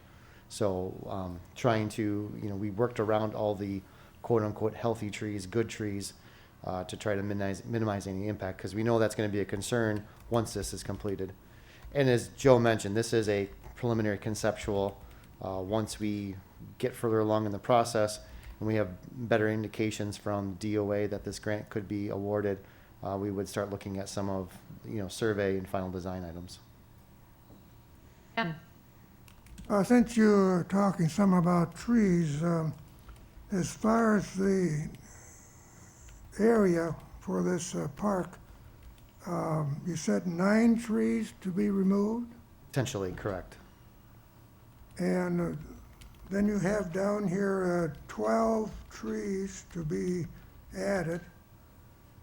And what I wanted to find out, and I've had some citizens ask me, how many trees total would be removed? So you're saying the number would be 9. Correct, yes. And of these trees, what are the species? I think there's a couple oak, but Luke can probably, he can give you a better indication of what the species are. So I think it's important to back up to say it's up to 9, Ken. So the entire space that is allocated there might not be used. So it might be possible to carve out some additional trees in there depending on how the bids come back and the size of the playground that we're able to put in, but we just tried to maximize the space that's in there currently. For the trees that are in there, I do want to clarify, 3, I believe, I labeled in poor condition. There were others in fair condition, and I believe there was 1 or 2 in fair to good condition. When I say fair to good, if we had trees that were, good to great condition, I would consider those ones that would be potential to build an island around, where it would be like, this is a tree I want to protect and I want to build benching around. There were no trees in that area that I felt met that criteria, where I'm looking at them and saying, I want to put a playground right underneath this tree because it's such a great tree to protect. There's maybe 3 that I think I would be, as a resident of Platteville, I would be slightly sad that we're losing those trees, right? They're not ones that I would normally want to come down, but they're also not ones I would want to build a playground around. One of those, I believe 2 of those are oaks, of those good condition trees, and I believe 1 is a maple. From the other trees, several of them have major defects. I took about a 15-minute video. I haven't shared it with anyone at this point, but I took a video kind of outlining all of the trees in that area so we could actually show, because I think it's important. Everyone loves the idea of trees, right? Trees are great, but when we get to a certain point, we can look at a tree and say, this is no longer providing the benefit that we typically think of a tree. In fact, at a certain point, it becomes a liability.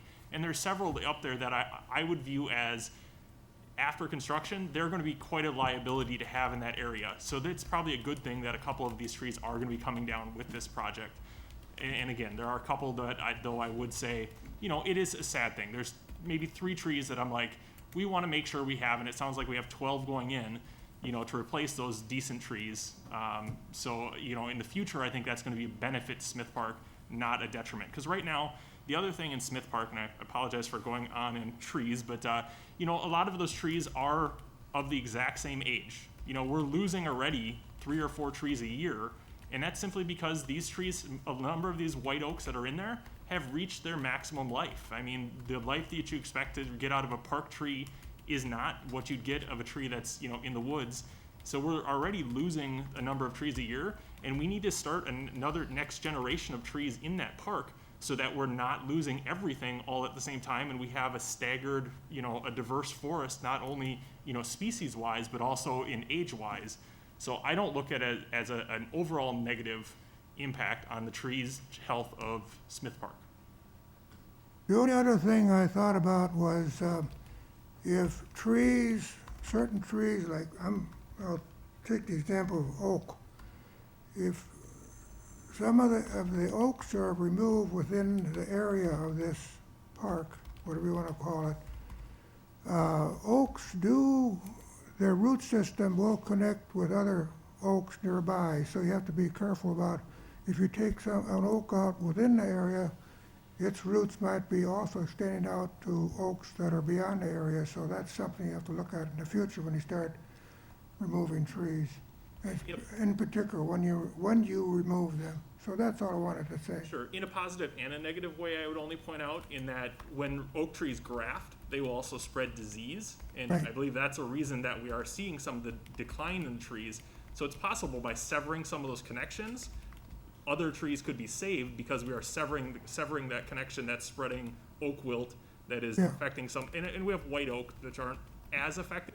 But again, we truly are losing 3 to 4 oaks a year in Smith Park, just naturally. So the dynamics of that park are going to change, and I'm happy that we are continuing to plant trees to replace them. Yeah. Okay, that's all I wanted to ask. I was going to ask this in citizens' comments. People have asked me about the numbers. Thank you. Okay, any other questions?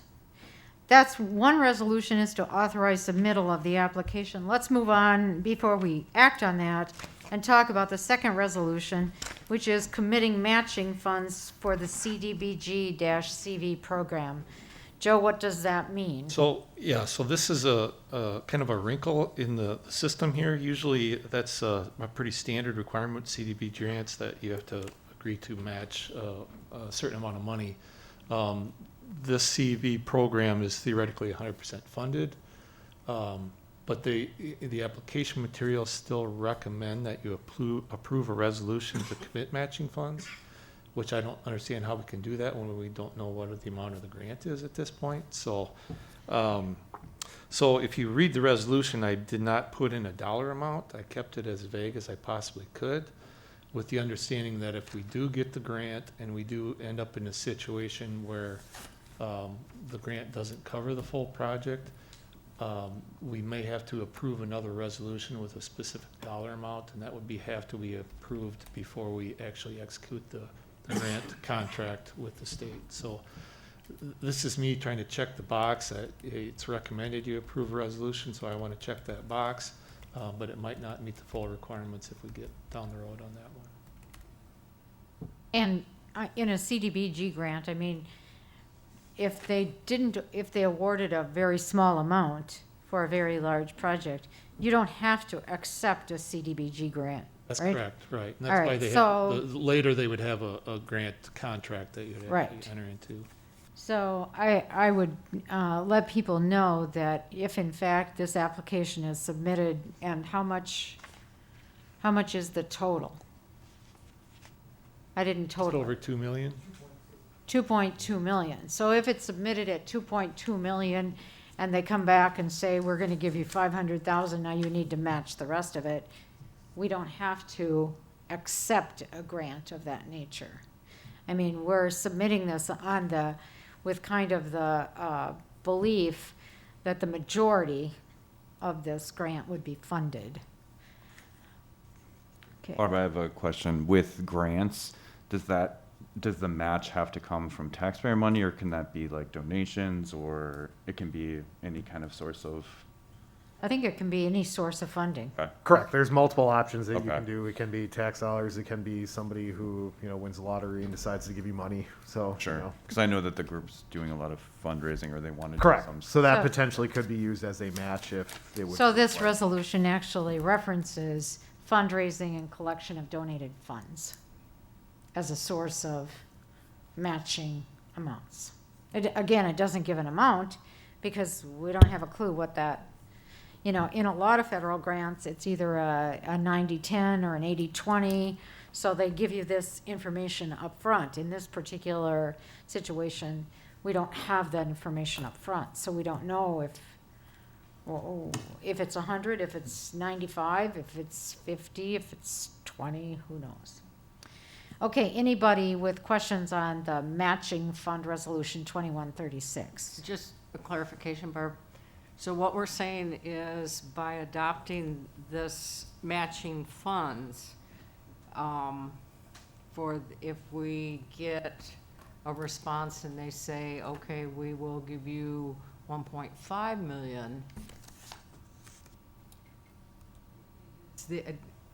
our expectation that the fundraising group is Would do going- So if the fundraising group, and this is a fine point with me, so if the fundraising group can't come up with the matching, it's not gonna come back on taxpayers, correct? Or,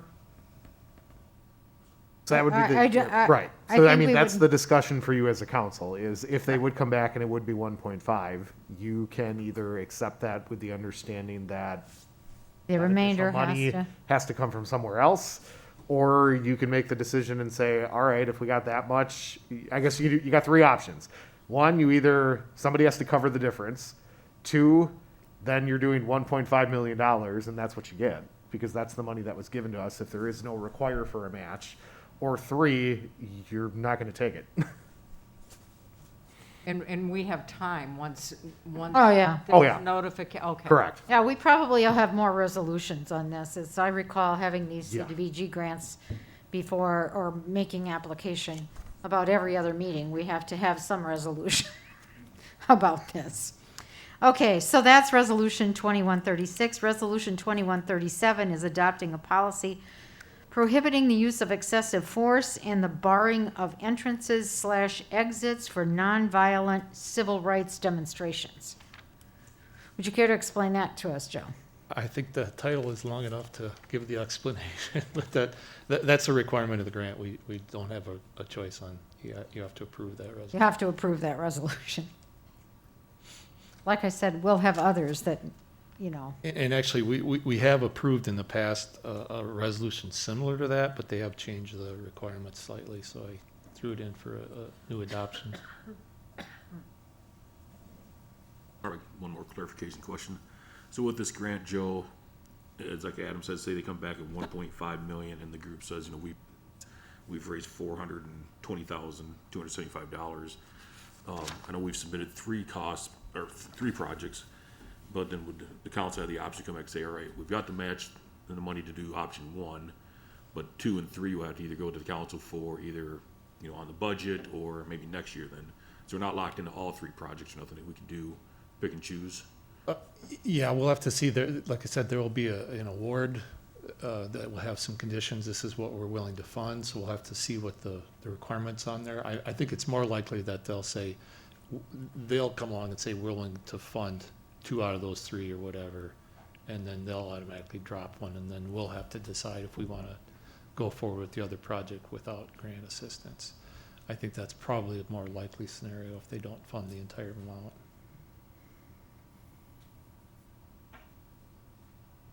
okay, this is a public hearing. I've had nobody register to speak on this subject either for, against, or in general, and we are kind of involved in council discussion. Are there additional questions? Otherwise, I take a motion to close the public hearing and take action on these resolutions. Eileen? Yeah, Joe, what is the deadline for applying for this grant, and then what is the proposed date to get a response? Do you have any idea?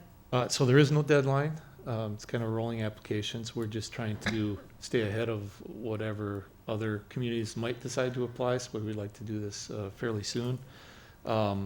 This is actually the second round of the CV applications. They structured it a little bit different the first round, so I don't know for sure, but the last time they made the awards at the end of March. But it was more of this is the date to apply, this is the date of award. So I don't know, we might hear before then or later then, I really don't know, but I would say that's kind of Okay, so they haven't actually announced a deadline to apply, nor have they announced a time when they might communicate awards. I think at this point, they're just wanting to get people to apply so they can give out the money. So that's part of our reason we want to stay in front of the curve a little bit, so they don't give it away before. And so, Joe, these resolutions, I understand we need to pass. Timeline, would you be ready to submit yet this year, or are there additional steps that would have to be taken prior to submission that would delay this to January or February or March? So the one thing I'm not required, actually the minutes of this meeting as a public hearing are required to be submitted. I'm not sure we are allowed to submit draft minutes or approved minutes, so that would make a difference if we approve and submit this application in early January or mid-January until those minutes are approved, because we don't have another meeting to approve those. But until January 12th, otherwise, or whatever it I is. could submit as possibly later this month. Okay. All right, but you'll check on whether you can submit with draft minutes and then replace draft minutes with approved minutes. Right. Okay. And as you mentioned, there are a lot of additional documents that the council president will have to sign, but that the entire council does not necessarily have to approve. Question, is this the type of grant where it's submit letters of support for this? I mean, from the community, or? I didn't see where they have an allowance for that. No, okay. Application materials. I was just curious, because if it was, get started on it. And it kind of seems like even some of the written portion of the grant, I mean, they're asking for a lot, but they have a limited amount of space available for each, I think they're structuring it so they can do a quick review on their end and get the money out, so. Okay. Even look at it. Are there any other questions? Otherwise, I'd take a motion to close the public hearing. Okay, we have a motion Second. by Isaac and a second by Jason to close the public hearing. Candace will vote. Parrot, Yes. Shanley, Yes. Doss, Yes. Killian, Yes. Nichols, Yes. Cop, Yes. Arts. Yes. Motion carries. Okay, under this public hearing, there are 3 different resolutions. We'll take each one separately. If you so wish to make a motion, the first one is Resolution 2135, authorizing the submittal of an application for a CDBG-CV program grant. Resolution 2135, authorizing submittal of an application to the CDBG CV program. Second. Okay, we have a motion by Eileen and a second by Ken to approve Resolution 2135. Candace will vote. Parrot, Shanley, Yes. Doss, Yes. Killian, Yes. Nichols, Yes. Cop, Yes. Arts. Yes. Motion carries. Okay, next we have, the next one is Resolution 2136. This is about matching funding for the CDBG-CV program. I move we adopt resolution number 2136 to commit matching funds for the Community Development Block Grant Coronavirus Program. Thank you. Second. Okay, we have a motion by Ken and a second by Eileen to approve Resolution 2136. We'll vote. Parrot, Yes. Shanley, Yes. Doss, Yes. Killian, Yes. Nichols, Yes. Cop, Yes. Arts. Yes. Motion carries. Okay, and lastly, Resolution 2137, adopting a policy prohibiting the use of extensive force and the banning of entrances, exits for nonviolent civil rights demonstrations. I move we adopt resolution number 2137, a policy prohibiting the use of excessive force and the barring of entrances, exits for nonviolent civil rights demonstrations. All right, we have a motion by Ken and a second by Lynn. We'll vote. Parrot, Yes. Shanley, Yes. Doss, Yes. Killian, Yes. Nichols, Cop, Arts. Yes. Motion carries. Folks, we've completed the public hearing portion of our agenda. Good work. We should cheer or something. I don't know. All right. Let's move on then. We've already had a presentation, so now let's go to consideration of the consent calendar. The following items may be approved on a single motion and vote due to their routine nature. We have the council minutes from November 23rd, the regular meeting. We have payment of bills. We have the financial report for November. Appointments to boards and commissions. Tonight I have 3. I have Bill Van Diest to the Museum Board for a partial term ending July 1, 2024. I have Tracy Roberts to the Historic Preservation Commission alternate position for a 3-year term ending 5/1/24. And I have Tom Osting to the Board of Review for a partial term ending after the 2023 session. We have licenses in the packet, 2-year operator licenses to sell and serve alcohol, taxi driver license, and a taxi vehicle license. We have a resolution 2138 appointing election inspectors for the 2022 and 2023 year. We have a 1-year extension of our audit services contract. What's your pleasure? I move we adopt the consent calendar. Okay, motion by Ken, second by Kathy to adopt the consent calendar as presented. Candace will vote. Parrot, Yes. excuse me, Shanley, Yes. Doss, Yes. Killian, Yes. Nichols, Cop, Yes. Arts. Yes. Motion carries.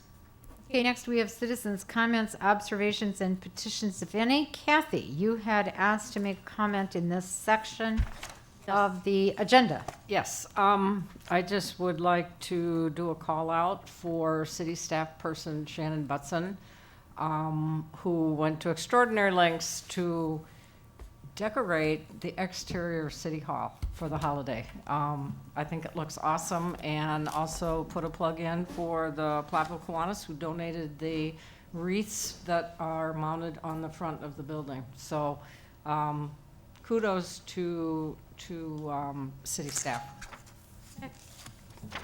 I have had nobody else registered to speak under citizens' comments, observations, or petitions. Any other council members? Okay, then we'll go on to reports. There Just were quick, several. Can I just thank, Whoops. I just want to quickly thank, obviously, Director Peters. So this is obviously going to be his last meeting with us, but we are extremely heartbroken to see him go. But we are excited for, obviously, the opportunity that he has. So obviously, for myself, Luke, thank you for everything you have done for the city of Platteville and Park and Rec Director. And we wish you well here on your next endeavor. And so, Luke, we understand you're going to have a new name. You're going to be our pinball wizard. Yep. I actually think there's a song about that. Yeah. Maybe.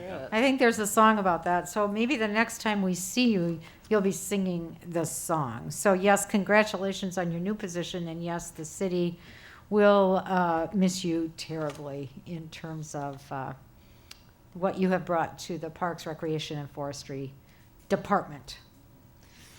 Okay, moving on now to reports. Boards, commission, and committee minutes that are here. Tourism, Jason? Nothing to add, but just seems like a lot of things are ramping up again after coronavirus. So hopefully people will continue to come and visit Platteville. Library board, Lynn? Nothing to add. I was just going over that. No, it's nothing to add. Okay. The Commission on Aging, Ken? Not me. Actually, me. Oh, somebody made, sorry. We'll get that Nothing to fixed. add. Nothing to add, okay. Public transportation, Lynn? No, nothing other than what we had today. Okay. And the Historic Preservation Commission, Ken? No addition. Okay, there were other reports in your packets, the water and sewer financial report, the airport financial report, and I would say here, just as a side note, that I did attend the airport open house last night to see what Kaufman and Associates had come up with as alternatives for the airport development. Nice presentation, or nice, presentation. Task Force on Inclusion, Diversity, and Equity update. Anything specific you want to talk about, Adam? Not really too much. They are working on kind of two things. They are continuing to work on kind of they originally called it a homeless resource guide, but now they've kind of coined a little bit different term where it's kind of a community service guide. So that not only organizations, but if staff is asked about, individuals that do identify as either homeless or need resources, we're trying to create that. And then the other item they are kind of working on that staff is kind of working behind the scenes to bring to tide is a potential opportunity to work with the university on some kind of diversity initiatives, whether it be training or definitely training for staff and employees, and then looking at also how we can bring that out to the community. So once we kind of get those kind of ducks in a row, we'll obviously be bringing that back to the council to kind of discuss further. Okay. And the department progress reports were in the packet. Are we all good? Then let's move into the action portion of our agenda. So the first action item is Resolution 2139, the fee schedule. And Candace is making her way to the podium to talk about any questions and perhaps highlight various changes. Thank you for that. So this would be a resolution 2139, as you just mentioned, in front of you guys tonight. There have been no changes from the last presentation. I can run through this if you'd like again, or if you had any additional questions or anything specifically that you would like me to highlight, I can do that and save a little bit of time. Anybody with any particular questions here? And Candace, the fee increase at the swimming pool is from $3 to $4, right, for the daily pass? Correct. Okay. I'm noting that because that was reported differently, and so I just want to make sure to reemphasize that the fee increase at the swimming pool for a daily pass has gone from $3 to $4. Correct. And just to reiterate, these fees will not go in effect until January 1 if they are approved. And this is something we typically review on a yearly basis, and we do it for each department within the city. And so that's what this is compiled from. Any additional questions or comments on the fee schedule?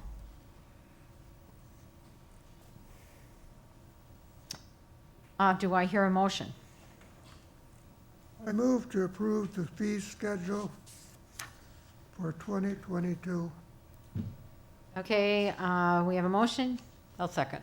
and a second. So the motion is by Ken, second by Kathy, to approve this resolution amending the City of Platteville's fee schedule for implementation January 1, 2022, for the year 2022. So Candace will vote. Can you do that there? I can. I brought my sheet with me. Parrot. Shanley. Yes. Doss. Yes. Killian. Yes, Nichols. Pop. Yes. Arts. Yes. Motion carries. Okay, the next item on our agenda is the development agreement with Quick Trip for the Vision Drive extension. And so here we're looking at having Joe talk. Joe, you're just getting a lot of airtime tonight. Yeah, so we talked about this before, but Quick Trip is buying the mobile station on Vision Drive and Ubersax Drive. They're going to remove the existing facility, put up a new Quick Trip store, fueling pumps, canopy, be a much larger facility. They also extend to the south with a car wash and a diesel fueling station and canopy. As part of that development along the southern boundary of their expanded lot, they'll have a shared driveway, a private driveway that they're going to install. It'll be shared with that fueling station, and the Cunis dealership has a vacant lot to the south that they have some future plans on doing something with that.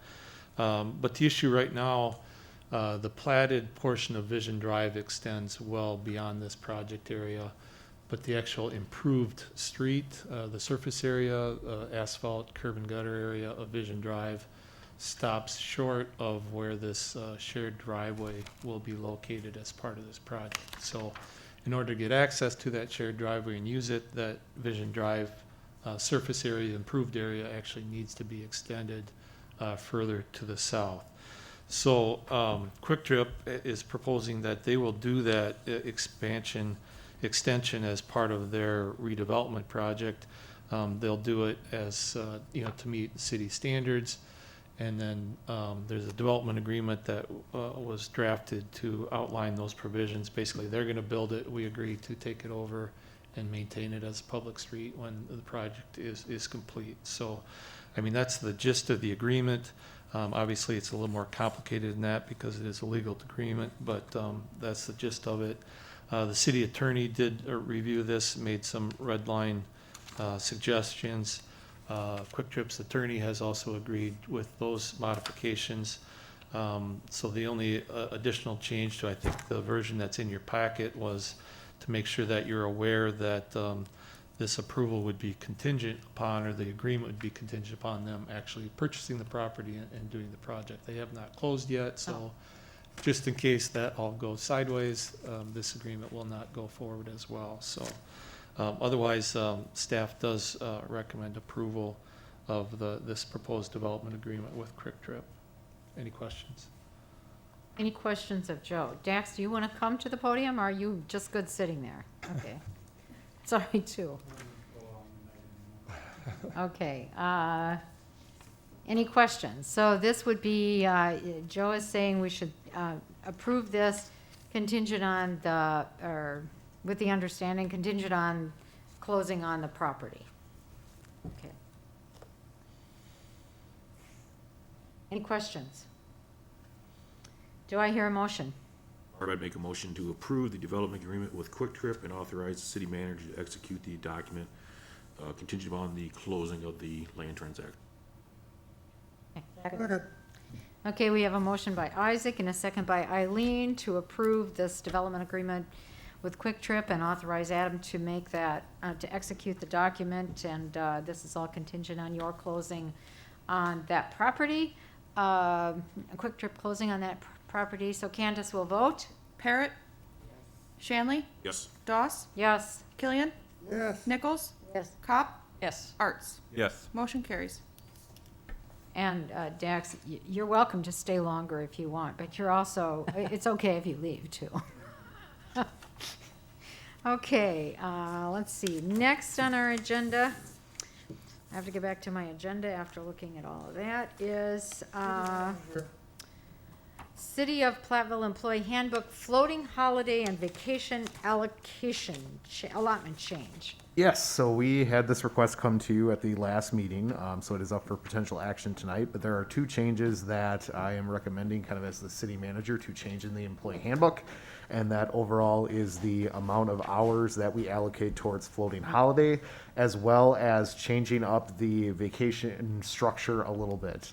So it does not change drastically, but in a lot of the conferences that I've been attending, kind of with COVID and with the overall trying to find different ways to retain employees and also to kind of bring employees to the city.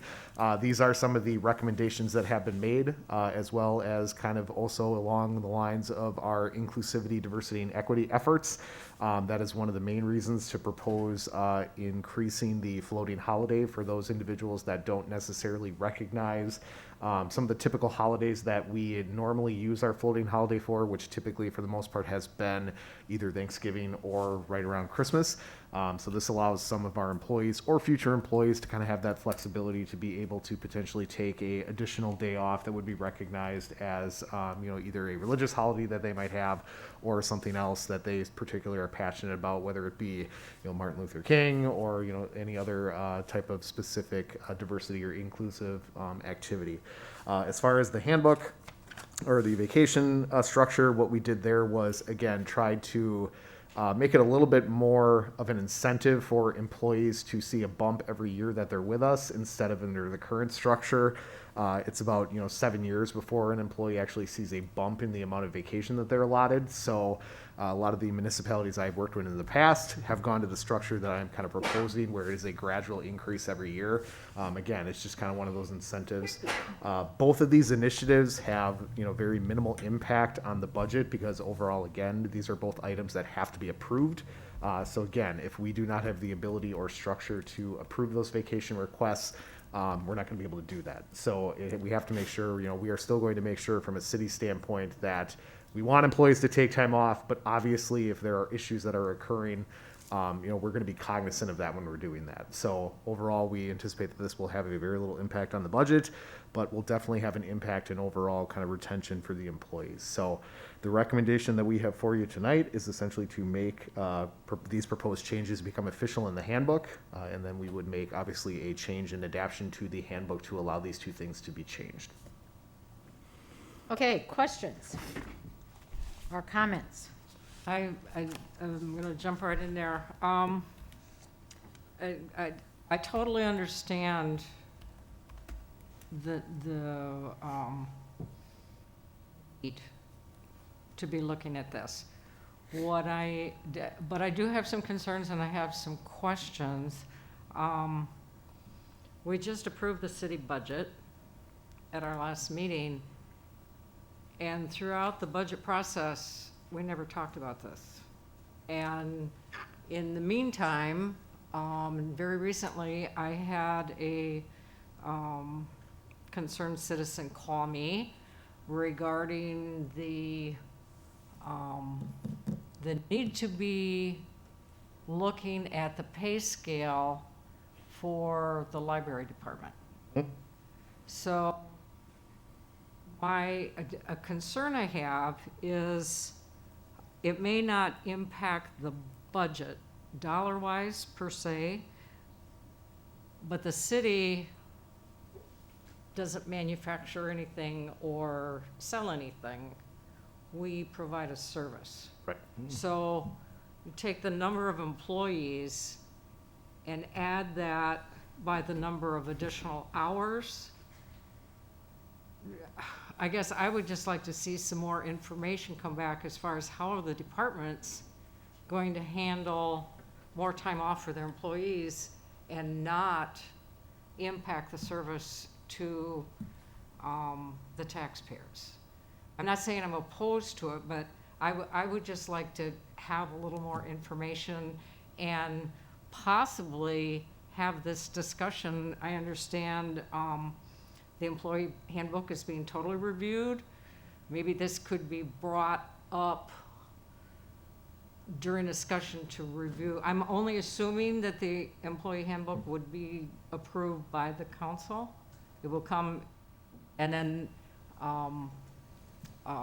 we can I think we need to look at the pay scales, the whole benefit package, because maybe if we really have some serious discussion about it, maybe that retention of employees comes with a higher wage than more time off.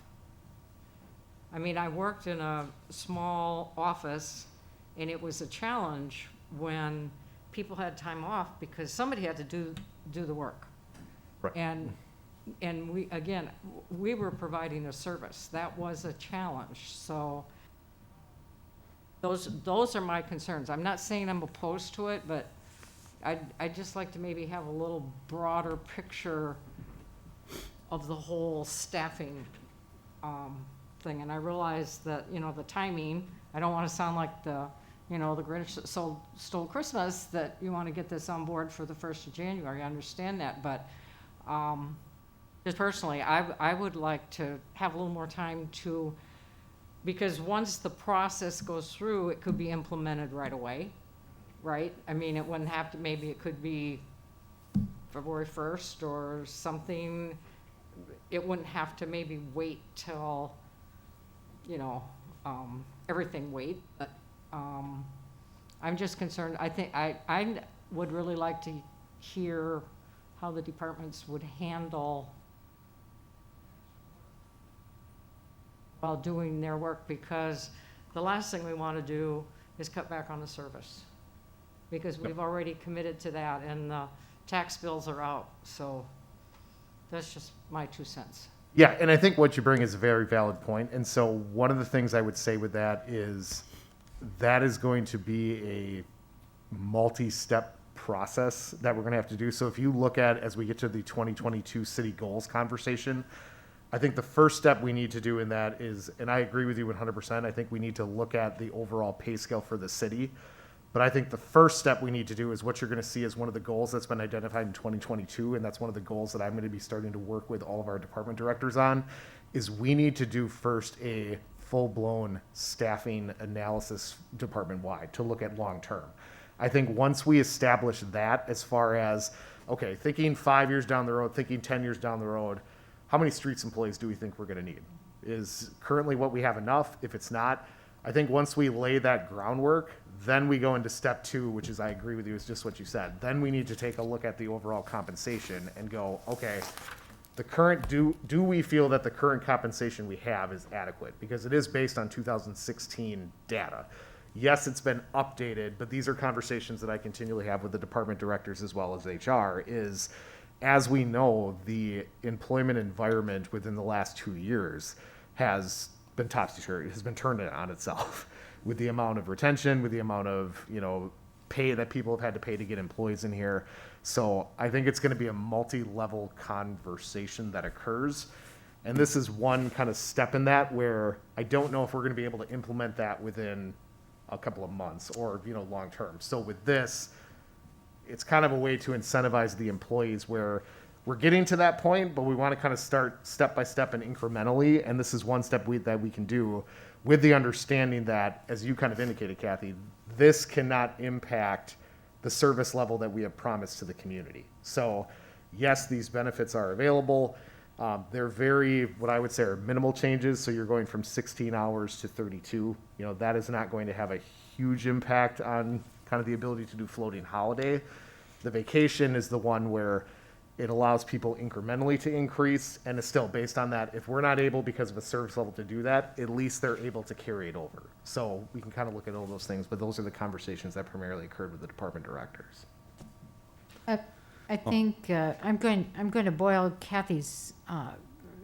Kathy, are you concerned that in these staffing discussions that the answer will be, well, I need more staff because my staff have more vacation, so now I have less people working, so now I need more staff? That cannot be what we hear. No, and that was one of the main cannot be what correct. we hear. And that was one of the main things we asked before we even proposed this. We had multiple meetings where our human resource director met with all of the department heads, and essentially we asked those questions and said, if we propose this model, that was one of the concerns we wanted to ask. And the answer I got was pretty much that no, they did not feel that this would impact the ability to provide this service, because really, it's not a drastic change from what is currently there. It's just the ability to accumulate those benefits more quickly.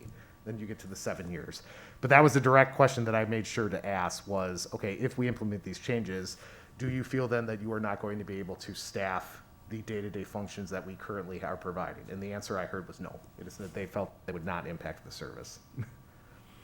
Well, and I'd like to add to that, and I think it's been, it's always been an ongoing thing, but I think the coronavirus pandemic has highlighted that, yes, the employees provide a service and it's important to do that, but they're also human beings. And I think, mental health wise and, just for their own well-being, in order to provide that service, I think there also has to be a balance in terms of, okay, what are you doing to recharge? What are your opportunities to recharge? And, I think that unfortunately there's been a lot of different groups of employment where, they've been asked to do a lot and a lot of extra things during coronavirus. So I guess that's a part of it too that I don't want to lean so heavily on, okay, yes, we have to provide a service to the community members, and community members are paying taxes, but also knowing that the employees working for our city are also human beings, and if you want good services, you need healthy people providing that too. So, Any other comments? Questions or discussion? This is on for action. Is there someone who wants to propose any action? I would move to to adopt the proposed changes to the City of Platteville's floating holiday and vacation allotments effective January 1, 2022. Second to the motion. Okay, we have a motion by Eileen and a second by Ken to adopt the proposed changes to the floating holiday and vacation allotments effective January 1, 2022. Candace will vote. Parrott, Yes. Shanley, Yes. Doss, Yes. Killian, Yes. Nichols, Yes. Cop,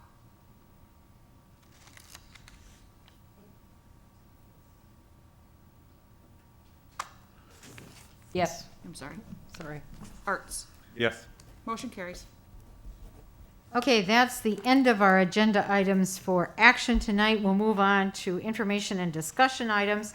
The first one, resolution authorizing the execution of the Department of Natural Resources Principal Forgiveness Financial Assistance Agreement. Howard. Yes. We're looking to do a calendar year 2022 principal forgiveness loan, basically a grant from the DNR for up to $57,000 to replace 50 lead service lines during calendar year 2022. And so this is one of those things, we need to have this resolution.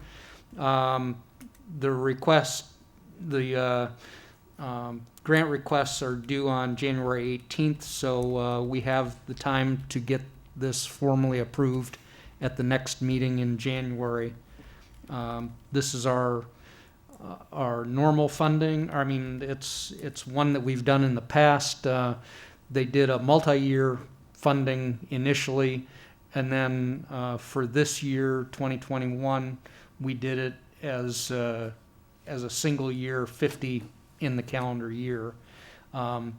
Because there was a late approval by DNR, we've only done a little over half, but we'll do more this coming year. So I think we're in good stead, and this will help us get where we need to go. Okay, any questions on this resolution authorizing execution of a DNR principal forgiveness financial assistance agreement? I will say that today when I was monitoring the league call, and Nicola probably heard it too, I don't know if Adam, you were on it, but the amount of federal funding that is directed specifically at removing lead service lines throughout this country, I don't even remember what the figure was. It was a figure bigger than I could, because these lead service lines not only occur in cities, but evidently they occur on private property in the country too. So there's a real big push with some of this federal money to clean up our drinking water and how our drinking water is transported. I would just add that I think, Howard, is this the third time you've written a grant for this? Actually, this would be the fourth one. There was one in 2017, 18 that were multi-year, and then 21, and this would be 22. I would personally like to thank you for doing that, because I think that obviously the citizens of Platteville greatly benefited from it. The whole city has benefited. Thank you. And future citizens. Yeah. Okay. I have a question. We've talked about this. Howard, what is your estimate of lead pipes which are left? We at one time thought we had about a 200 or something like that. And now we're up to 581. Is it a situation that some of these pipes are not visible whatsoever, so we have no idea as to what's out there? Yeah. We've never been required to maintain an inventory of these. These have been on the private ownership side of the system. So the city has really never had the requirement to keep records of those. And so initially those were just estimates. Right now we believe, actually the number that's in here is not correct here either. You got 446, and then you got 135. Yeah, 146 is the correct number from the website. That's 581. Yeah. What ends up happening is over the years as we've been doing this, we've been finding more and more is what has been happening. And so as we find them, we add them to the list. And as we add them to the list, we make sure that we get them. The federal EPA has found that this is a nationwide issue where communities, large and small, don't know how many there are out there. And so I believe the new lead and copper rule says that communities need to know that number and make it public by October of 2024, if I remember correctly. So we're a lot closer than a lot of places. But yeah, as we find them, we add them to the list. 30 billion. 30 billion. Yeah, I said it was a number I couldn't even imagine. It was a large number. Did you just look that up? I'd seen it before. I looked up City of Milwaukee's estimated at 750 million just themselves. Yeah, so it's good we're on top of this, and Thank you. I would assume that there will be money available. We'll move on to, if no one has any additional questions about lead service lines, let's move on to B, sidewalk snow removal for the 21-22 season. It appears it's maybe the 22 season, because I'm not sure we're gonna have snow during 21. Knock on But wood. I'm not, Knock I'm on also wood. not a predictor. I'm not a weather person. Yeah. Please do not jinx us. Yeah. What we've done in the past, we have the ordinance requiring property owners to remove snow and ice from their public sidewalks. If they fail to do so, we're authorized to have it removed and bill the owner plus an admin fee. In the past, we've requested bids from local contractors to perform that service. This year, the request for bids went out, mailed to the two contractors who have done it most recently in the past, and we received no bids. One contractor, who I was actually able to get a hold of, declined to send in a bid, and the other contractor, I left at least 2 voicemails and received no reply. In the past, in previous years, contractors were frustrated by our efforts to gain compliance before having the contractors perform the work, and what some may call a relaxed standard, resulting in fewer sidewalks to be shoveled. One contractor suggested a mobilization charge, but that was rejected because it was not feasible to charge it back to the property owners. Another contractor suggested that the contractor be given the authority to determine which sidewalks do not meet the standard, thus potentially increasing the number of sidewalks to be shoveled. Also, we do not have a code enforcement officer, and so I developed procedures attached that outline what happens in what order, and identified staff, which staff members would be doing that. Members of the police department, including community service officers, as resources allow, would do inspections and do that sort of thing and provide that information to me for further action. If they're unable to do so, then Joe and I are on there as backups.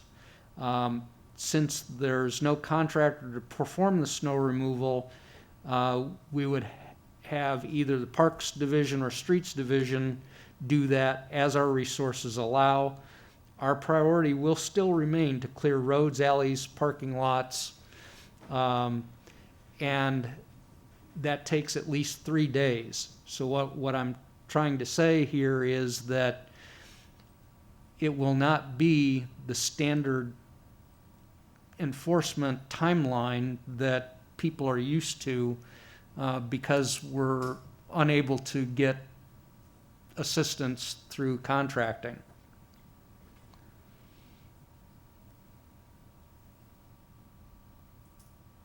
Questions?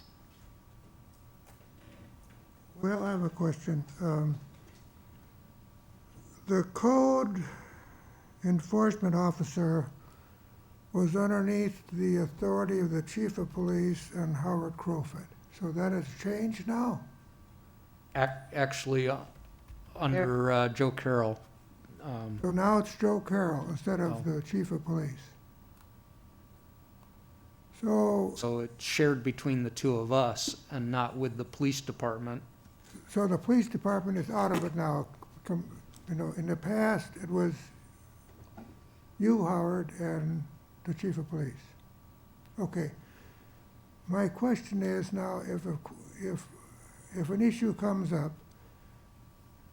next in the snow conditions, who can I call about the situation? Call you, Howard, say on a weekend, for example, or call Joe on a weekend? I had an issue last year where two parties called me as far as excessive ice on their sidewalks. So who should I call if that same condition or similar occurs this winter? On the weekends, I would recommend that you call the police department. Police department. Okay. Please talk to dispatch and they can relay that information to me. I will still be the one that's responsible for enforcement of the snow removal ordinance.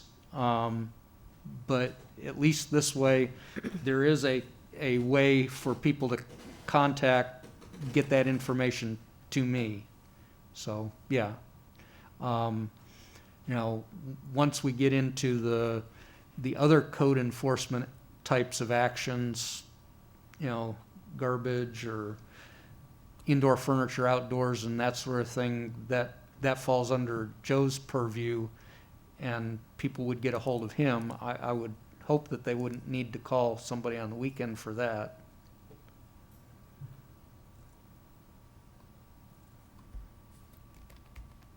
Okay, folks, any other questions? We had no contractors respond to this. I just have a comment there, Barb.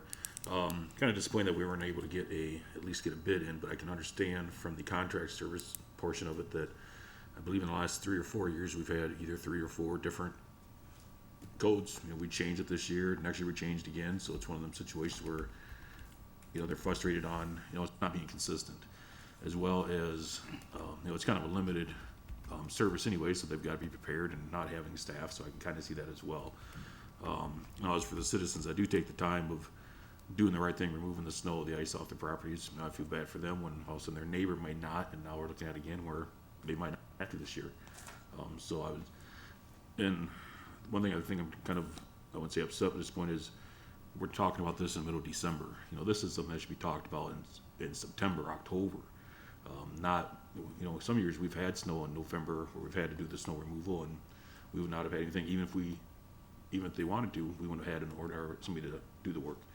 So I think next year this is something that should be looked at a few more months in advance instead of December, whether we have a contractor or not. And then as for the code enforcement officer, I think I've stated this in the past. I truly think this is a position that, I know it's going to cost the city some more money, but I think this is a position that needs to go full time. That's one of the reasons why I think we're having a problem keeping enforcement, because you're doing 20 hours, I believe is what it was approximately. You've almost got to find a person that's part-time retired or retired that just wants to work 20 some hours, and then their hobbies or time frame may change. So I think this is something that's, again, the city needs to look at this needs, because other than snow, grass removal, there's enough stuff out there for a code enforcement officer, and we've shown this to be a full-time position. So again, I think that's something to look forward to, or look into in the future as well. Kathy, did you have? Actually, he raised the same point I had. I understand that this is the plan you have now, that we had no contractors respond. I guess I would have to ask if you had made consideration for working with a temp agency, and how that might, if that might be a possibility to work. I mean, since there are charges for these, our goal had been to recoup the cost for the contractor through charges. So my question is, can the same thing be worked through perhaps one of the temp agencies in town? And have you looked into that possibility? I think it's certainly something we can look into, yes. So have we looked into that directly? No. So right now we wanted to come up with a plan, obviously, to present to you that is staff-driven with the staff that we have. But I think that is certainly something that both Howard and I could and as well as Doug and Joe, look into potentially having a temp person be the one that would come in and kind of do the enforcement to take some of that burden off of. Well, even the shoveling. Even the shoveling. I mean, even if we figure out what ones to have shoveled. Sure. I mean, what I hear Howard saying is it takes 3 days to do the snow plowing, etc. Right. And then after that, we're going to start giving people 2 days. So now we're at 5 days. Well, like Isaac said, or Ken said, I mean, then what's the point? So I think we need to look at other resources. So we don't have a contractor, but Sure. What other resources might exist that we could tap so that these sidewalks get cleared sooner rather than later.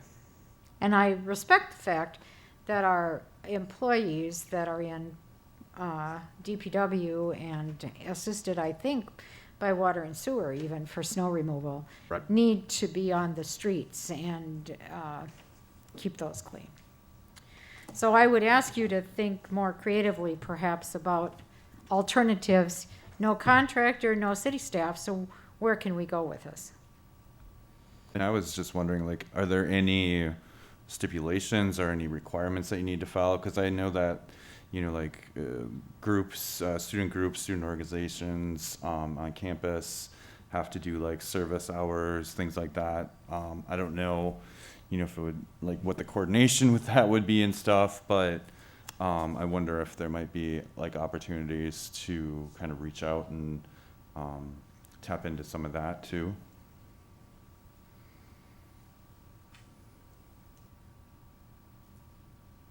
Look into it. Okay. I bet we'll hear more about this in January. Okay, moving on to the next information and discussion item. This is the east driveway to the Rundy Chevrolet display lot. I believe this is yours also, Howard. Yes. As part of our highway safety improvement program, one of the mitigation efforts as part of this project was to install the shared use bike pedestrian pathway from the Novus driveway where it connects to the Roundtree Branch Trail up to the trail at East Side Road.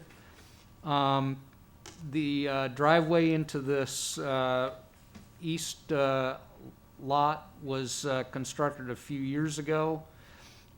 It was steep, but according to the owners, the managers at Rundy Chevrolet, it had been able to accommodate car carrier trailers. In order to comply with ADA standards, the trail itself cannot have more than a 2% cross slope. And so that resulted in a design with a slightly steeper driveway leading up to the trail, a nearly flat trail, and then a steep slope up to the lot line. But what happens is, because of the change in slopes going up, across, and then back up, car carriers would get stuck going in that lot. Prior to the Chevrolet dealership purchasing that eastern display lots, the car carriers came in the driveway between Rundy and Honeywell, often offloading in front of Honeywell. Even with that new lot, the managers say that car carriers cannot negotiate the lot in front of the building and turn around and come back out. They would have to go back to the old method of offloading in front of Honeywell.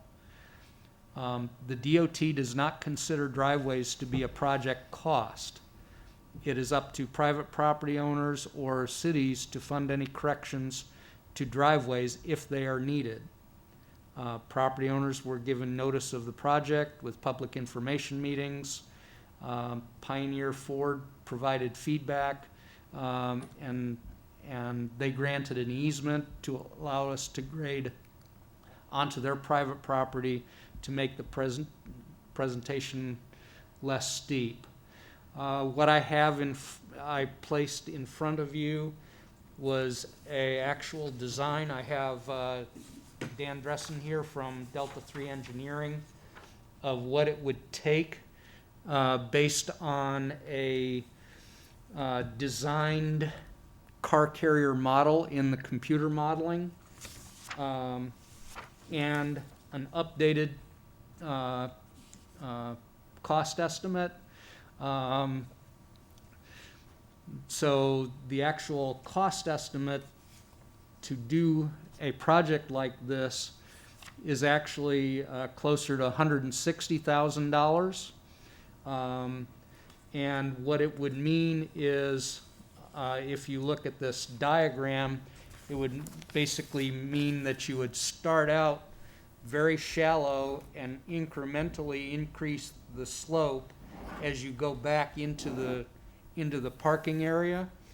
And so what you would have is you would end up losing area in the parking lot itself as the driveway is coming up to match the grade of the parking lot. And so that's what's there. One of the things that we ended up finding out is that in order to make that work like that,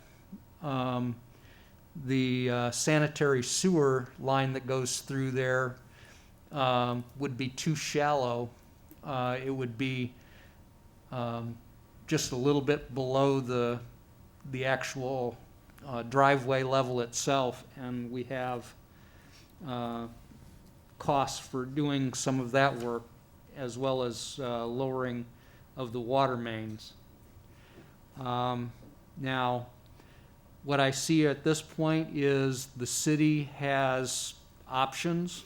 One is the city could decline to provide any funding to assist with this. Rundy Chevrolet could either fund the adjustments themselves, or they can return to having the car carriers drop off cars by Honeywell. The city could decide a portion of the costs or up to 100%. With any of those other two options, it would require costs to the city. I do have on here, an aerial photo taken from the Grant County's aerial photos from 2020, showing how the lot was configured. Looking at it myself, I think that it would be extremely difficult for a car carrier to negotiate that parking lot as full as it shows in here.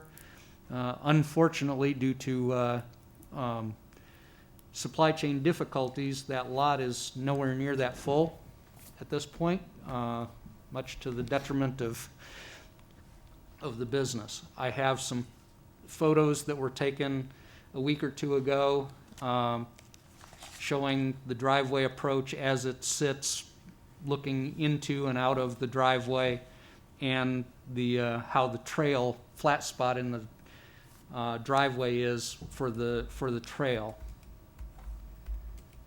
So, and Delta 3 also provided that profile view showing where a typical car carrier would drag or get stuck going in and out of that item. So I have Dan Dressen here. He can explain in more detail this proposed design and cost estimate if you'd like, and we can go from there. Okay, Dan, if you want to come to the microphone in a minute. And Ken? Well, I'd like to start a little earlier, because quite some time ago, Pioneer Ford, supposedly that driveway was going to cost the city $40,000. Now, what can you give me, anybody here, staff, give me as far as what did the city contribute to the cost of that driveway because of working along it to make this walking path or pedestrian path? The bid prices came in at just around 40,000. I'd have to look at that, but that did not include the water and sewer relocation work that needed to be done. That part was paid through water and sewer. I'd have to look to see what that was. Water and sewer did budget some money for relocation and adjustments of water and sewer facilities for this trail project.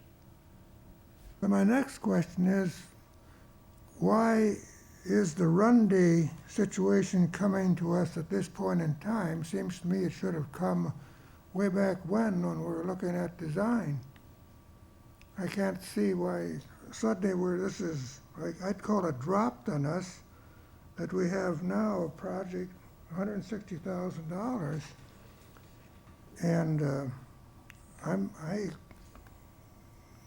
that is a lot of money to start bringing from the city, taking from the city. Well,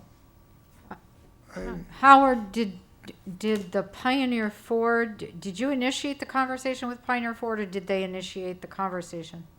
They initiated the conversations with us. And they As a did that result- based on, As a result of the public information meetings and information that was provided to all the business owners, they requested meetings with the design team. They requested, work starting in that design process. and all owners along that, And all owners were provided the same information. Same well, time. did Rundy show up? Anybody from Rundy show up? I do not recall that anyone from that dealership showed up at any of the public information meetings. A cost like this, you start looking at a project in a different light when suddenly comes along something that's $160,000, and initially that was not on the table. Well, thank you. So I can give a quick explanation of the current condition out there now, as well as what we've proposed. So Howard did include a profile view with the car carrier vehicle on it. As you mentioned, due to the low clearance, and then the rear end of the trailer portion of it sticks 14 feet past the wheelbase. That also has a very low clearance. So as Howard mentioned, as you start going up the driveway and you hit those flat spots where the trail is at, that's what's causing the conflicts, and those arrows show the different locations of the conflicts. We did compare that to the highway safety improvement project, and it did clear at that point in time. So we did run it, like a pre-project, a post-project, and then it took us several iterations to try to get it to work, and so therefore, which is the intense cost. Because of the geometry and configuration of the vehicle, the car carrier vehicle, essentially we have to come in almost at a 2%, a very flat grade, well past the trail, and then essentially start creating a vertical curve, so we don't have an abrupt transition. So we start going 2%, 4%, 6%, 8%, up to just below 12%, in order to match into the existing. And by that time, we're coming up, so it's like almost kind of coming over top of a hill, where the middle of the car carrier starts bottoming out. So we almost had to do then the reverse, which therefore has us go way up into the drive, so far up into the driveway, well past the second and third rows of vehicles. So I think initially we were hoping that the cost was going to be much lower. However, but just due to the geometry of those car carrier vehicles, they just need a lot of room to make the transitions. We would be replacing the concrete pavement with concrete, and the asphalt pavement with asphalt. But one of the biggest impacts to this, and even if the council were to approve such a project like this, the owner, Rundy's, would need to be looking at this and how the configuration of that east car lot would work for them. So I know there's some representatives from Rundy's here, and they haven't seen this yet because we literally just were able to get it figured out today. But how you enter and park cars in that east car lot would be definitely impacted compared to what the aerial shows right here, with how the vehicles are parked almost more in an east-west direction. That would all have to get rechanged. So. I have a question. Anybody else have a question? Because I have a question. Was the initial design of this provided by DOT or what? The initial design, yes. So the design for all of this was provided by DOT. Correct. And DOT was well aware of the use and whatever of these areas. That's part of it, but you also need to understand that in the DOT's mind, this is private property, and it is not the DOT's responsibility, financially, morally, legally, whatever, to make a driveway work for a private property individual. It's the private property owner's responsibility to adjust their driveway to match the DOT's right-of-way. Again, closer to your microphone. DOT basically didn't do anything as far as design. Well, I wouldn't say Because that they they did didn't- nothing. They don't pay any cost on this as far as driveways. I mean, I wouldn't say they did nothing. They still had to create the connection. It's just that they didn't need to look at all contingencies for car carriers or other special vehicles to be able to get in there.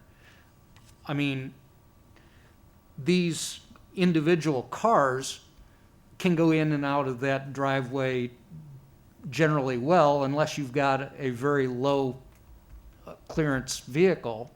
You know, your standard sedans and things like that can go in and out of that driveway as it was designed by the DOT. So in that respect, they've done what they are required to do.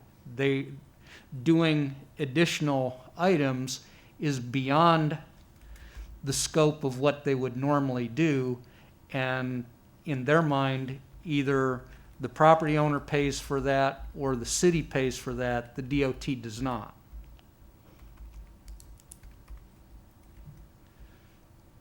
I have a question. With the timing of that, because I wasn't on council, when the preliminary plan was talked about with the DOT, was the trail part of that, or was the trail added later? It was part of the initial It conversation. was a part of the initial. Yes. So that shouldn't have been a surprise that, okay, all right.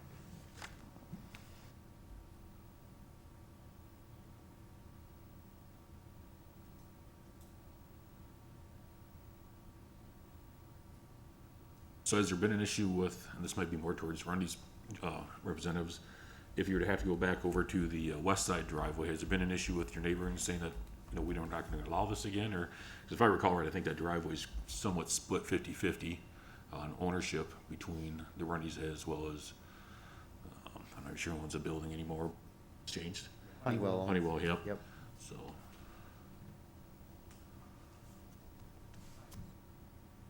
Have to defer to them. So if the representatives from Rundy want to come to the microphone, and I would ask you to state your name and your address and your affiliation with Rundy.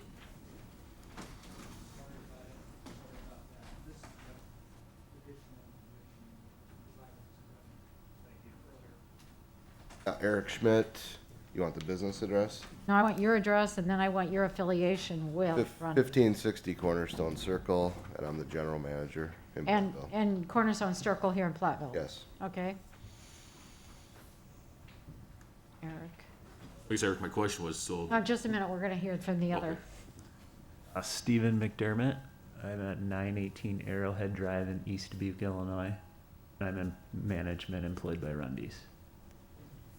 so Eric, my question was, so the driveway that be on the west side of your property line, and as well as Hornell there, it's kind of a split driveway. Don't know exactly the lines at, but if I recall right, it's right about down the middle. Has the neighbor stated that they will not let you do that usage anymore of using it? Yeah, they don't, with their traffic too, they don't really want the transports in front of their building or blocking anything that they have. So their trucks come straight in, Our trucks would come in and park, you know, parallel with 151 in front of their building.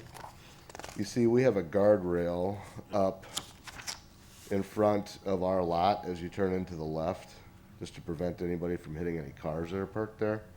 So the trucks migrate to their side, so when we put the new lot in, we design that accordingly so that the trucks could pull in there and not be an issue.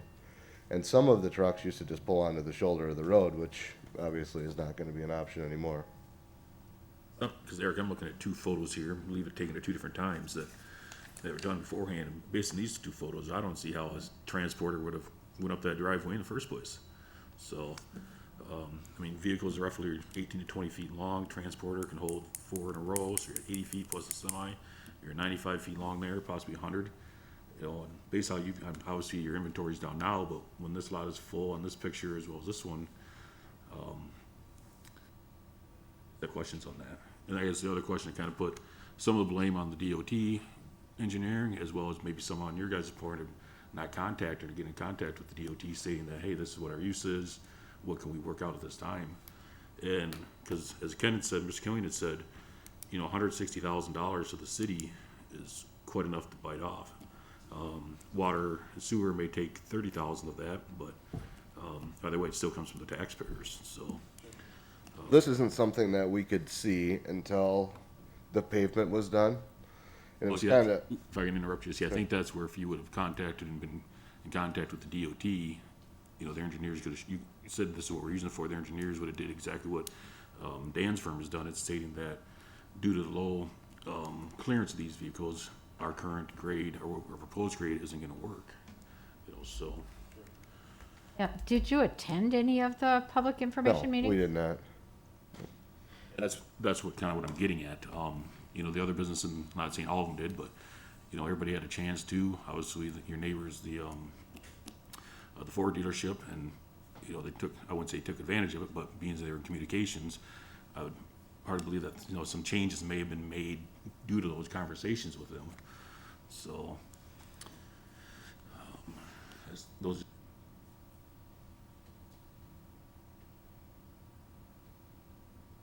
Anybody else with comments or questions?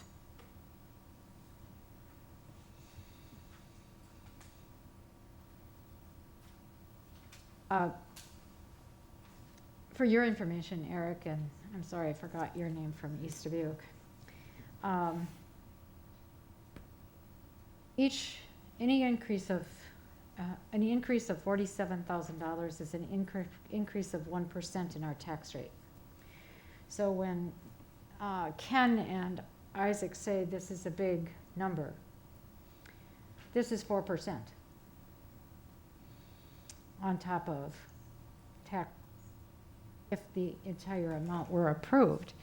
And I guess, you know, part of my question is, you know, there were public information meetings. My argument would be, this is not something that you would see. An engineer, yes, Howard can see it, or Dan.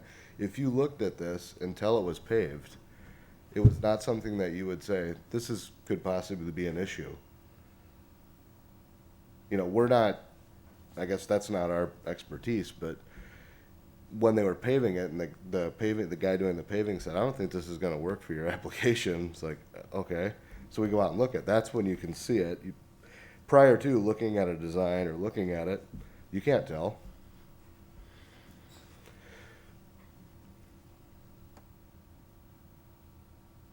Any other questions? Okay, you guys have a preliminary design that was done. As Dan and Howard have indicated, this would radically affect your lot if this were to be done. And so I guess that prior to this coming back on our agenda, there needs to be some, you need to take this perhaps to your engineers and take a look at this. I mean, it's really, I really think it needs to go to your engineers to take a look at. Sure, that's fine. Yeah, we haven't seen this until right now, Right. so we can do that. But just from our standpoint, we had bought the lot, improved it. We spent a little over $1 million on it, made it functional for what we wanted. And now we have an entrance. It's not just the trucks. If you guys go out and go drive a car up and down it once and see what it feels like. Schmidt Electric came to do work. Their express van got hung up on it, bottoms out on it. So it's going to be an issue of my car bottomed out or my van won't go up, but it's not just a transport, it's other vehicles as well. So we're kind of like, what do we do with this lot now? We have this entrance that essentially is going to be an issue. Okay, anybody with any other questions? Well, Howard, you were saying that like the part that is in question, that was designed and done by the DOT? Yes. Okay. And you had said like, based on what they told you, that the way that they looked at it and the way that they designed it, it should have worked at least for just kind of the regular, vehicles in terms of like sedans, SUVs, that type of thing? Correct. Okay. But, I mean, we're not talking specialty sports cars that are low to the ground. Sure. I know that they sell specialty style sports cars, and if something like that were to try to get into that lot, yes, it would bottom out. And he mentioned that one of our local contractors, a work vehicle,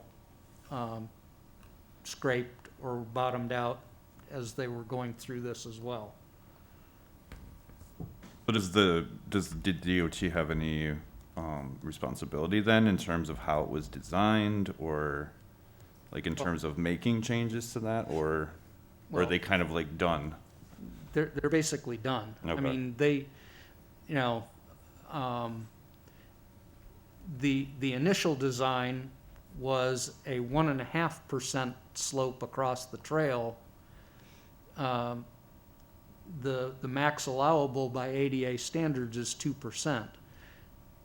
They also designed it on the backside initially to match in, I believe I said in here, 15 feet from the lot line, or 5 feet from the lot line. But in the field, we redesigned it so that instead of the 1.5, it's slightly steeper at 2%. Now, granted, in a 10-foot wide trail, that's not much, but it's something. And then they went back all the way to the lot line, the extra 5 feet, to try to adjust that. And that's what was done in the field. Anything that we do beyond that lot line is on their private property, and we would need an easement to be allowed to do the construction work on their private property.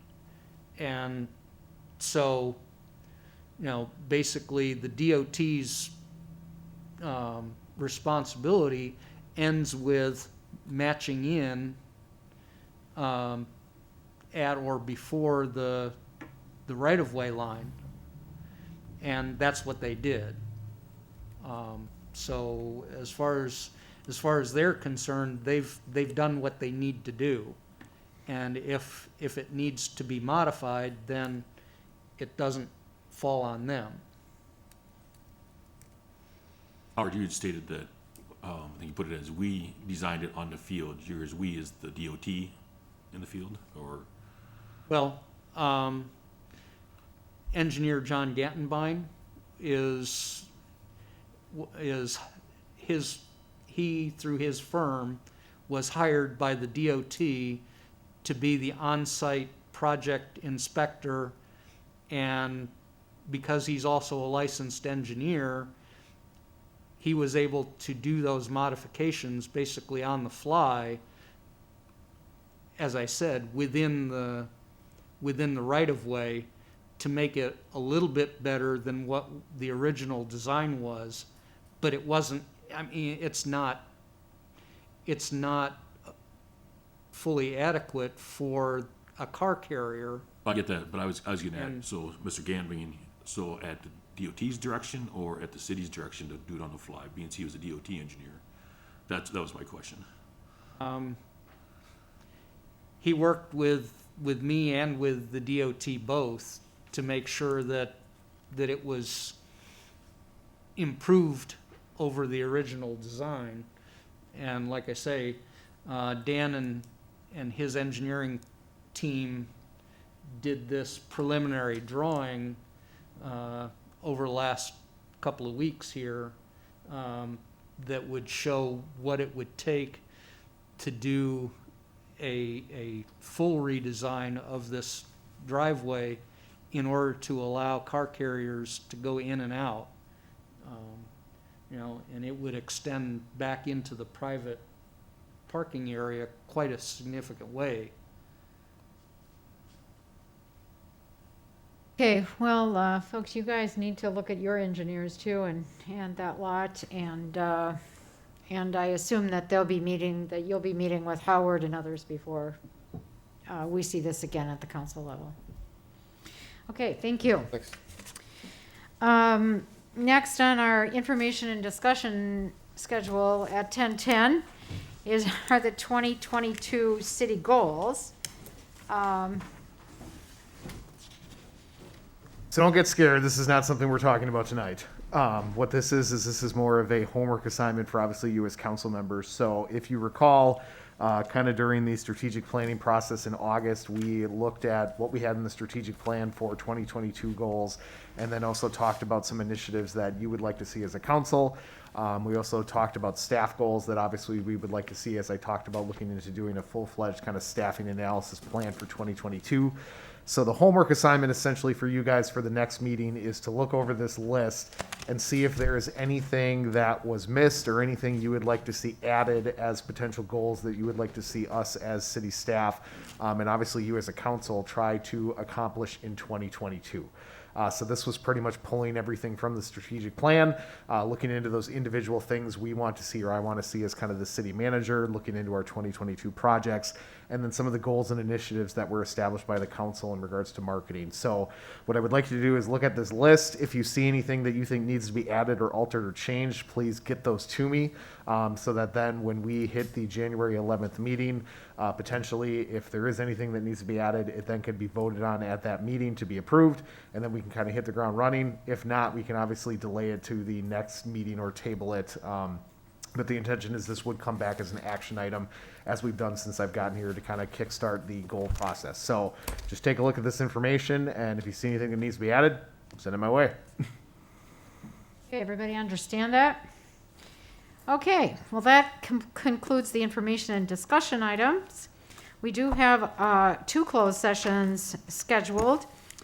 Closed session per Wisconsin State Statute 1985, Parent 1, Parent C, a staffing proposal, and then closed session per Wisconsin Statute 1985, Parent 1, Parent E, deliberating and negotiating the purchasing of public properties.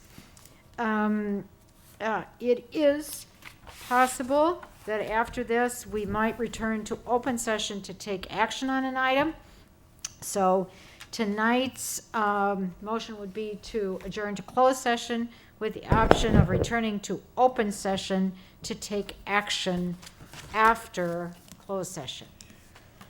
Do I So hear? moved. Okay. Second. Okay, we have a motion and a second to go to closed session with the option to return to from closed session to open session to take action. If necessary, Candace will vote. Shanley? Yes. Doss? Yes. Killian? Yes. Nichols? Yes. Cobb? Yes. Arts? Yes. Parrot? Yes. Motion carries. Okay, folks, we are now reconvened into open session. It is 11:45 p.m. Our first item on our agenda then is the Parks and Recreation staffing proposal. And Adam, if you would briefly explain how we're going to proceed after losing 2 very valuable employees, Luke Peters as Parks and Recreation Director and Debbie Sigworth as the Administrative Assistant. Yes, so just to kind of recap, essentially, because we have lost these two positions, we as city staff have been starting the process as been established in the 2022 city goals that we were going to be doing a full-wide city staffing analysis.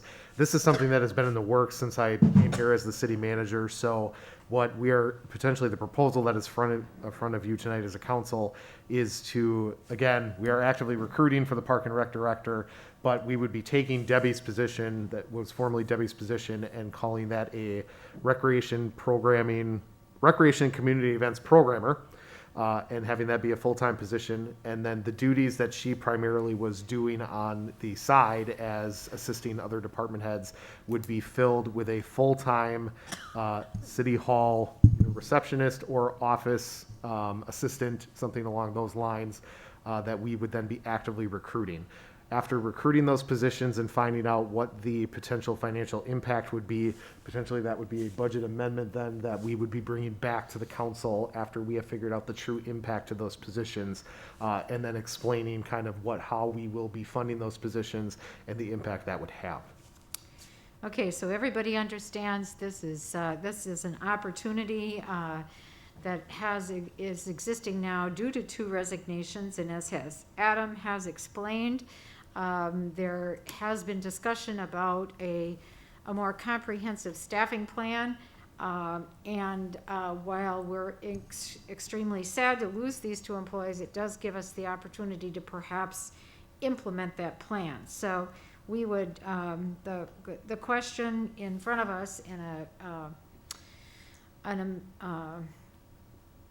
motion would be that we continue with our Parks and Recreation Director position as it has been formulated, that we reformulate the position that was previously called the Administrative Assistant 2 position, and rename that and assign additional duties and maybe remove some duties, but the new title would be Recreation and Community Events Programmer. And then we create a new full-time position, and that position would support not only parks, recreation, and forestry, but also water and sewer and community development as a city hall office assistant.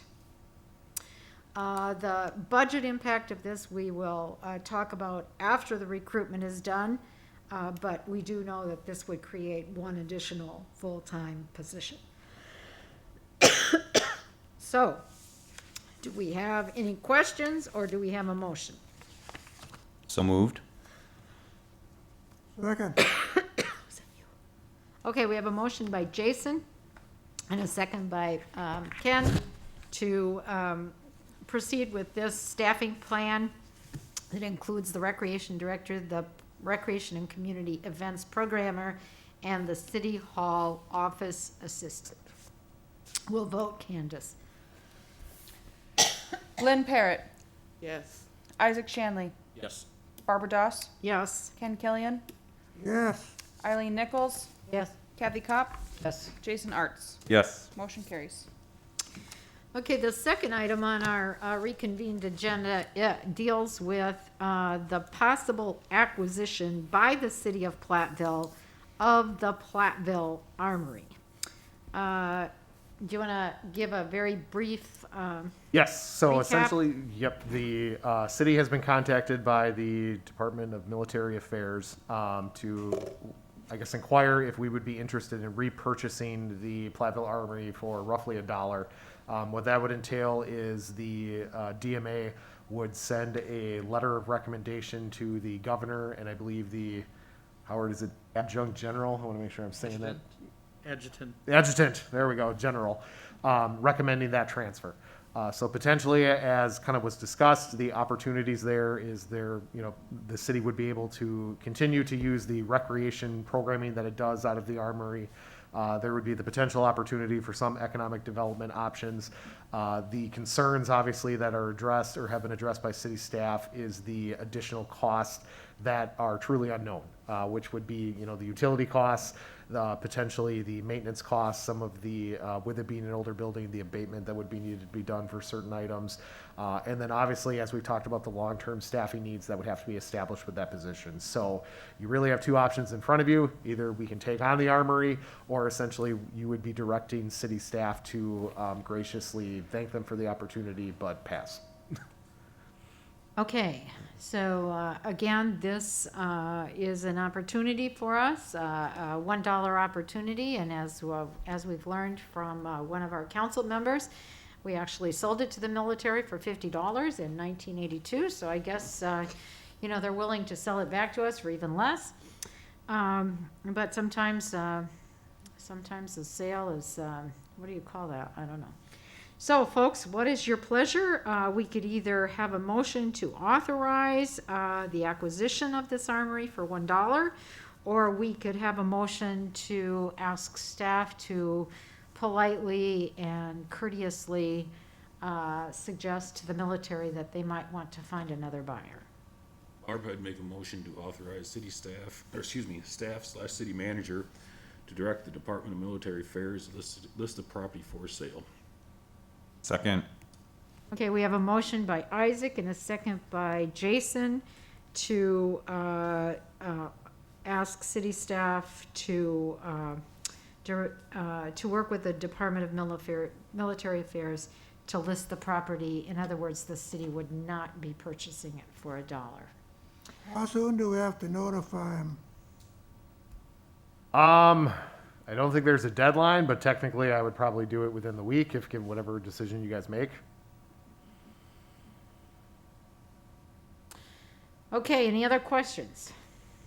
Then Candace will vote. Parrot,